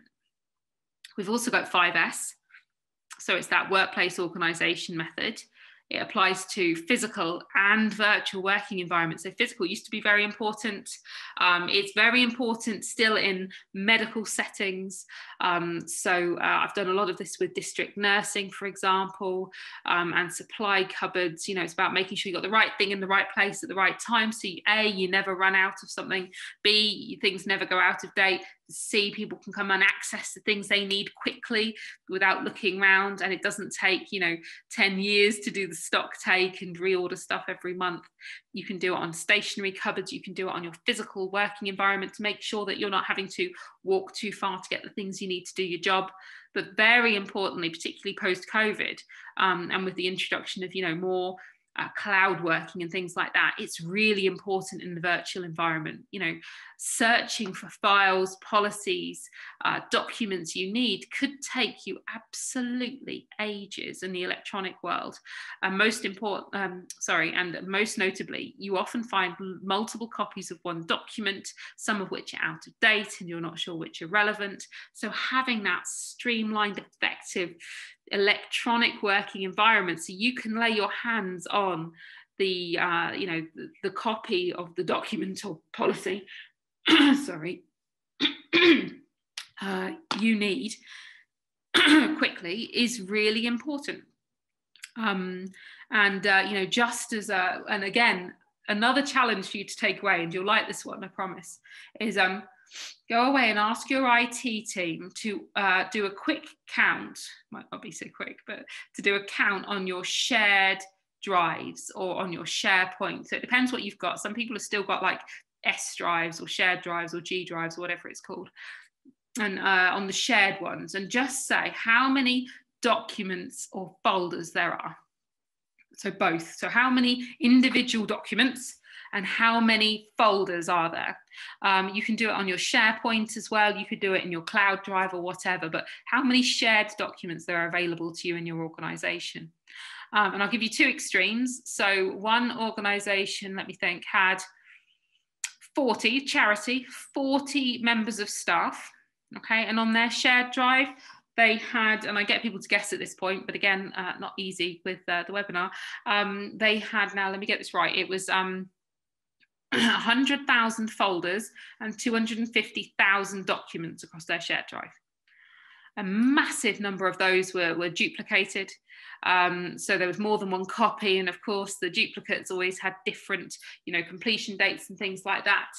That was enormous. And then we worked with another organisation recently that had, I think it was 1,000 members of staff, but 500 of them were care and support staff, so they did not have access to the IT systems. So about 400 staff had access to, I think it's about 450 staff had access to their shared drives.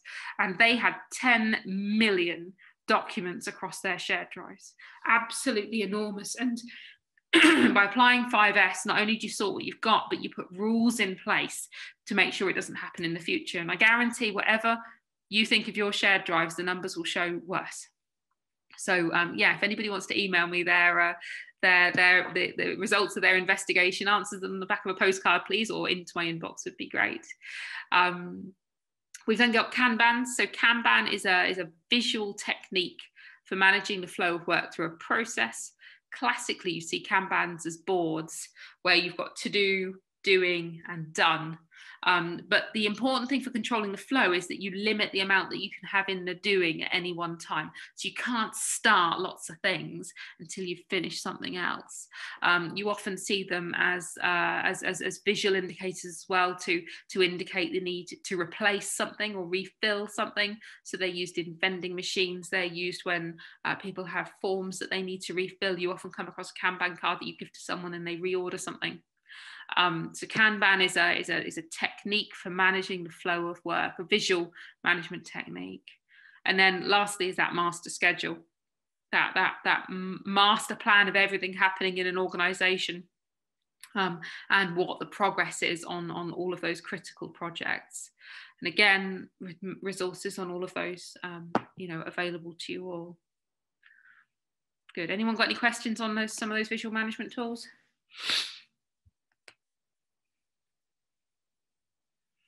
No? Okay. So I was going to talk a little bit more about information centres because they are so critical. So with information centres, as I say, they're sometimes known as performance hubs, visual management boards. But they are focal points for a team to capture their performance, problems, ideas as well. So managers and members of staff can literally walk by these boards and within seconds, we call it 3-minute management, understand the current status of a team's performance. So they improve performance and communication by displaying information visually. And we usually say on walls and boards is fantastic. However, what we have these days are more and more dispersed, members of staff, satellite offices where people don't work together, and of course home workers. So what we're finding is a big shift towards these being electronic, which is fine. It's harder to make it in your face when it's electronic, because this is the thing, if it's in the office where you walk in the morning, people stand up and they have these 10-minute daily huddles around an information centre. The information can't be missed or ignored. Sorry, that's my doorbell. But when it's electronic, you've got to find a way to make it just as accessible. So let's have a look. So how do they work? That's a schematic of an information centre. So it sort of outlines the key components that you have on one. Really importantly, and the bit that's often missed, and the bit that's harder than you think to create, is your team purpose statement. And by purpose, I mean your raison d'etre. What are you there to do? In a nutshell, if you had to explain it to your young child or to your grandmother or something like that, how do you describe what it is that you actually do? And it can be something very simple like, to repair properties. It should be very simple and in very plain English as well. And I'll tell you an example, if I may, very quickly about some work we did with the police and crime commissioners. So this was back when they were very first elected. Now, I can't remember how many years ago this is now, but everybody was asked to vote on whether we wanted this American-style police and crime commissioners, and we ended up with them. And then we had to elect them, and a very, very, very low number of people turned out to vote. So we ended up with a lot of sort of 17-year-old PCCs, that then subsequently got dumped very quickly for things like smoking pot, if you remember the news at the time anyway. But we went to work with one of the PCCs, not one of those, up north somewhere. And they wanted an information centre. Now, fundamentally, a PCC's role was to performance manage and to hold purse strings for the police. Okay, that was what they were there to do. And this work was with the PCC himself, the deputy and the assistant. No idea whether the deputy or assistant was more senior than the other, but either way, they were great. But it was really interesting because because we started with the purpose, because you would, because that's where you always start. Everything underneath the purpose, the forward plans, the performance measures, the problems relate to the purpose and your achievement of that. And so we worked with this PCC, and we started with, what's your purpose? And we had a bit of a discussion. And the PCC said, well, it's to fight crime. And we went, okay, I can see where you're coming from, but it's a little bit detached from your actual purpose. And we had another discussion about it, and the assistant and deputy came up with some fantastic suggestions. And we said, okay, well, let's try again. So how do we want to articulate our purpose? And the PCC slapped his hand on the desk and said, it's to fight crime.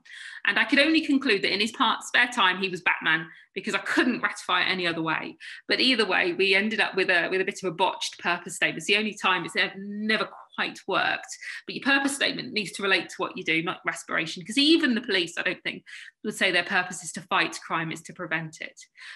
So a very interesting discussion there.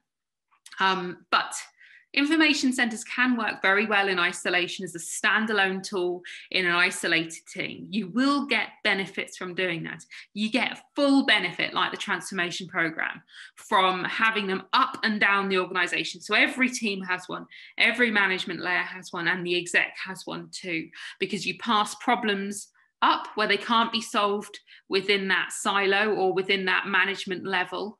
And information like policies and decisions get cascaded down. And by doing all of that, you get this loop, and you get the full benefits of using them. But critically, the team have to update their own board. You cannot have a board administrator. You cannot have one person whose job it is to update it. Everybody updates that board. There's a consistent structure, as in the things you need to have on it, which you can see on that schematic, but the content varies wildly. If you think these can be used by, by nurses and by repairs operatives and by people that work in finance, the content is going to vary massively, and it has to be custom developed for everybody, with the team that use them critically. People can't design them for them. Ideally, they're physical, but I do recognise the constraints, particularly in this day and age, of doing that. They have to be accessible, though. So even if they're physical or electronic, they have to be accessible and easy to update. If there's a whole process around updating it, it just won't work. You have to have the meetings alongside them as well. It can't just be something that sits there and we update like a performance report. You have to have those 10 minutes, ideally, a maximum of 10 minutes. There has to be a limit on it. Daily meetings where you review the content by exception. And it's definitely not a notice board. So less of a problem when they're electronic, but certainly a problem when they're physical, as you find that the odd, poster for the staff party or something ends up getting put up there as well. Have your notice board separately, but this is very much an information centre. It's about managing performance, not about those other things. So I've got some examples to show you.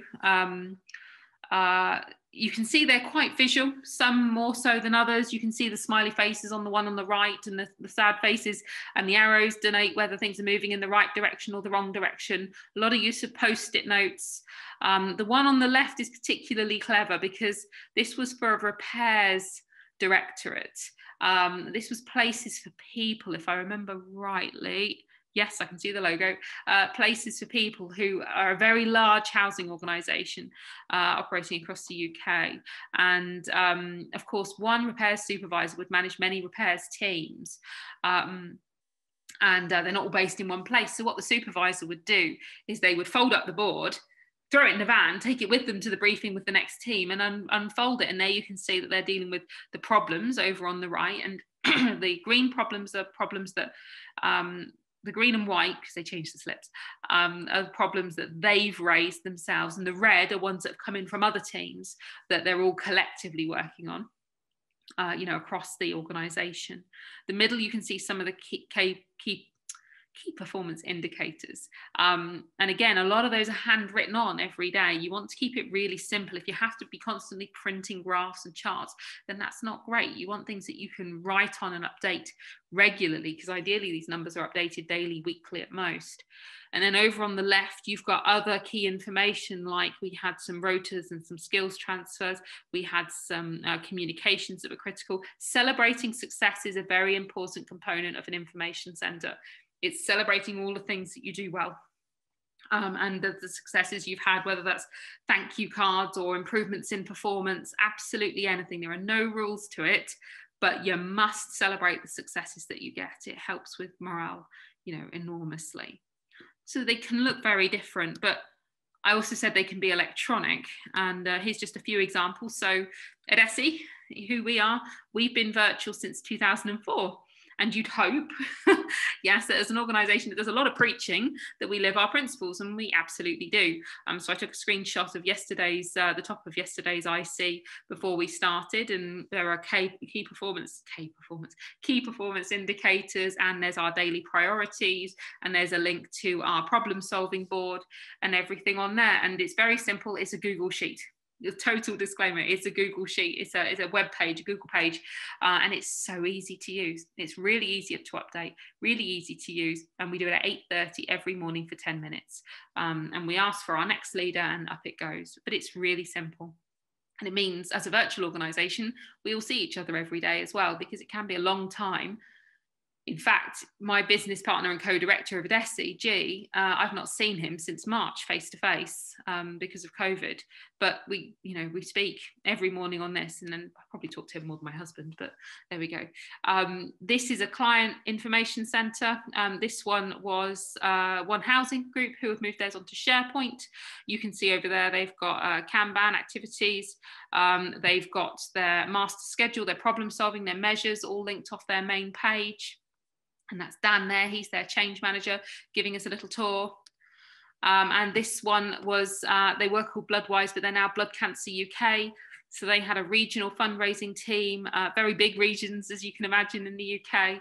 And they would dial in. And again, this is on, this was surprisingly, it was on Google as well, Google Sites, and they developed their site, and they would run through all those things at the top every day, 10 minutes.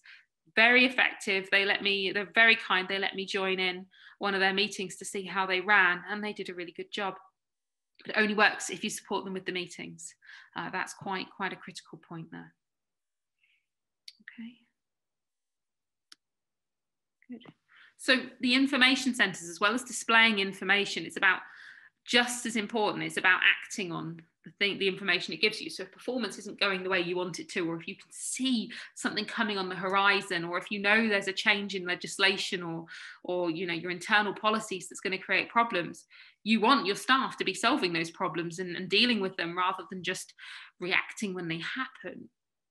And one of the big cultural changes we find in the transformation programs that we work on is about the difference between fixing a problem and solving a problem.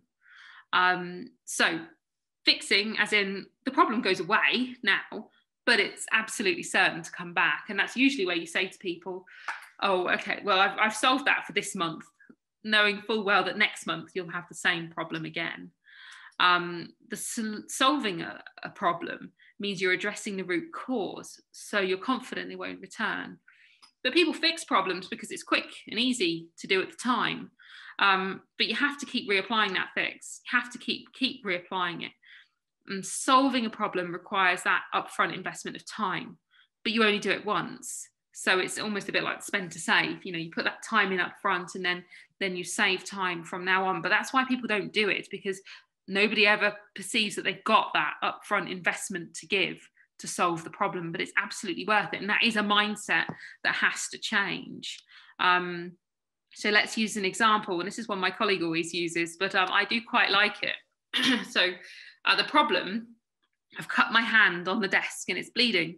I want you all to answer this question in your own minds as we go through. So what's the solution? What's the solution to this? And people always say, get stitches, you glue it, apply pressure. Yeah, that might be your fix, and your solution might be stitches or glue or something. And you've probably got an answer in your own minds right now, but it's not. The fix is any of those things. That stops the problem in the here and now. Yeah, that heals your wound, stops the bleeding. Yes. The solution is to fix the desk, so I won't cut my hand again. But again, it's that mentality of I've got the fix, and therefore, once that's done, that's okay. But we've got to go back and solve the root cause of that problem. I cut my hand because my desk has got this loose bit on it, maybe. But either way, if I don't go back and fix the desk, there's a chance that I'll cut my hand again or cut something else the next time I do it.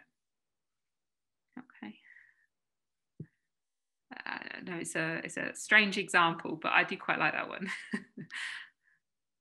So a fix usually precedes a solution. So there's usually something you can do to put a fix in place before you solve it.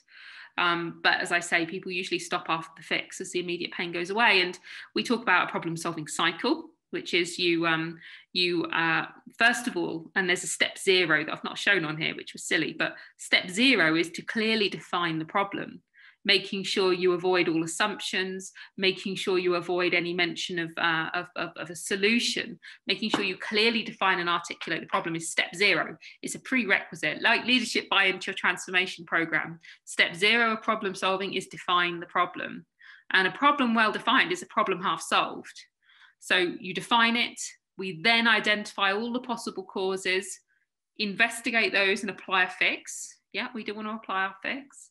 We then analyze the data we've got, identify our root causes, and then we identify all the possible solutions, select that solution and test it before making that, permanent solution. And then we might go around the cycle again as more problems come up. But there is a very good tool for problem solving, one that can be done very simply by any member of staff. And again, I teach this to all the practitioners we talk to. And I'm not convinced people give it a go. I think people think it's too simple to be effective. But I can give you all sorts of examples, but I want to take one from outside the sectors that I've been talking about now. Some of you might recognize that diagram. That's the Washington Monument. And it's a real life application of 5 whys. That wasn't in an office or in a probation setting or in housing or nursing or charity sector. And the problem here, so the problem was that the Washington Monument was deteriorating. Okay, it was deteriorating. It was getting damaged and it was deteriorating. And so the 5 whys, it should be called the circa 5 whys because it's not an exact science, but basically you ask why around 5 times until you reach the root cause of the problem that you're discussing. So let me show you how this works. And it's never as quick and as easy as just asking why. You'll get sidetracked all over the place. You need 2 people to make it work. Someone that understands the situation well and someone to do the prompting. But it is very effective. I've used it in work and it does work. But let's work through this example. So the Washington Monument is deteriorating. Why? Why is it deteriorating? Well, because harsh chemicals are used to clean it. Okay, so why are we using harsh chemicals to clean it so often? Because we have to clean off bird droppings. Okay, so it's not a particularly pleasant example, but it's a good one, okay? Because we have to clean off the bird droppings. So why? Because the birds are attracted to the spiders on the monument. There are a lot of spiders on the monument and they get eaten by the birds and the birds poop on the monument. So why are the spiders on the monument? Spiders are attracted to the insects that rush and attract to the monument, and the spiders go to eat the insects. Circle of life, isn't it? And then we're down to 5 whys now. This is the 5th. Why are there so many insects on the monument? Because the lighting of the monument attracts the insects. Okay, so if we then look at that a little bit more, why is that happening? That's why I say it's a circle 5 whys. But it's because it's the first lights that go on in the evening. So the Washington Monument is the first thing that lights up, therefore all the insects flood to it. So the root cause of the solution, which from my reading turns out, this actually happened. They just changed the timing of the lighting. They put the lights on 30 minutes later, so it wasn't the first thing that went on at dusk. So therefore you didn't get all the insects rushing to the monument. Now, if you start with your root cause of the problem, which is the monument is deteriorating, there's no logical, one-step jump to, we'll change the timing of the lighting. But by doing the 5 whys, they eventually reached that root cause of the problem and therefore could suggest a solution. So hopefully that does illustrate the tool a little bit more. There are videos you can watch on the 5 whys. It is that simple. You're probably thinking I'm not telling you something about it, but no, it really is. You just ask the whys 5 times. Around 5 times. You could call it the toddler technique, because toddlers are, and small children are very good at this. My 4-year-old, excellent problem solver, as you can imagine. But yes, a very effective sort of, technique. We're running really ahead of time. So either I've talked way too fast or the lack of participation speeds things up.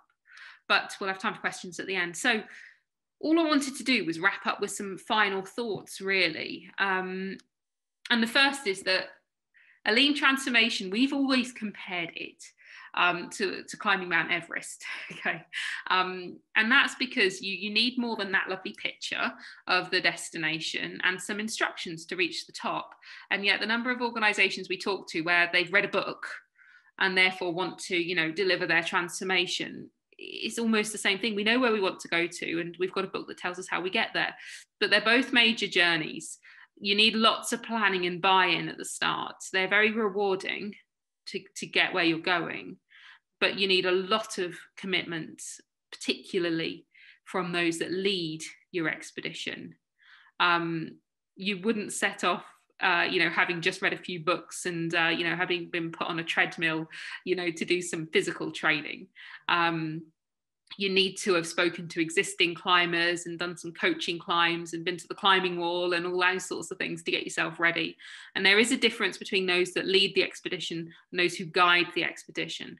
So the leading has to come from within. The guiding initially comes from outside, and then you want to transfer those skills in-house. Our company founder used to say, and you might find a few dead bodies on the way, which is horrible, but I think I knew what he was saying, but no, we definitely don't say that anymore. But this is the little bit of sell. Why would you want to work with us? We've got lots of lovely quotes from people we work with, but fundamentally we can network you with lots of people that can share their best practice. Our focus and investment really is on you as an organisation. We only succeed if you succeed. And that's the difference. You see, the money is secondary. We won't get our next piece of work if you don't get a success, because I can't use case studies. I can't, promote the work that you've done, to get yourself successful. And we're on social. We went through a rebrand at the beginning of November. So we now have an Instagram page, which is obviously more pictures, and it will be a lot more fun stuff, especially when we're out and about again, rather than sat at our desks, doing these things from behind a camera. But you can follow us on Twitter. LinkedIn is a particularly good one. I'd say we're probably most successful on LinkedIn. But then Instagram, you can email us on hello@adesi.com. I get copies of all those emails. So if it's one for me, I will respond straight away. And we have a newsletter that goes out, I think it's like every 2 weeks, and one with special tools and techniques and early access to webinars and free events and stuff. So if you want to make sure you receive notification of those early, then do please sign up. We don't spam you, don't worry. And there's the website with the Knowledge Hub that I have referenced lots of times. So excellent. I will go on to, has anybody got any questions? If you want to discuss, specifics that you don't want to discuss on a big call, then I'm going to send a follow-up email after this with my personal details on. You can just give me a call. As a director, I do less face-to-face delivery these days than I used to. So and if I'm with a client, then I'll just call you back. But email, call, feel free. There's nothing I like better than to discuss, actual scenarios. I'm not seeing any come up. If you want to ask a question, you put your hand up as well, and I can unmute you, and you can actually talk.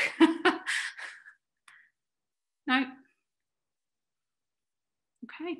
Well, that is half an hour early, so I'm sure nobody's going to object to getting a bit of time back. As I say, if anybody has any questions, please come back to me.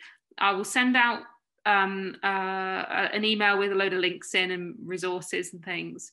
There is a feedback survey. It's about 4 questions, which I think is literally, please give us a star rating and tell us what we could do better. We can't be a continuous improvement organisation if we don't continuously improve ourselves.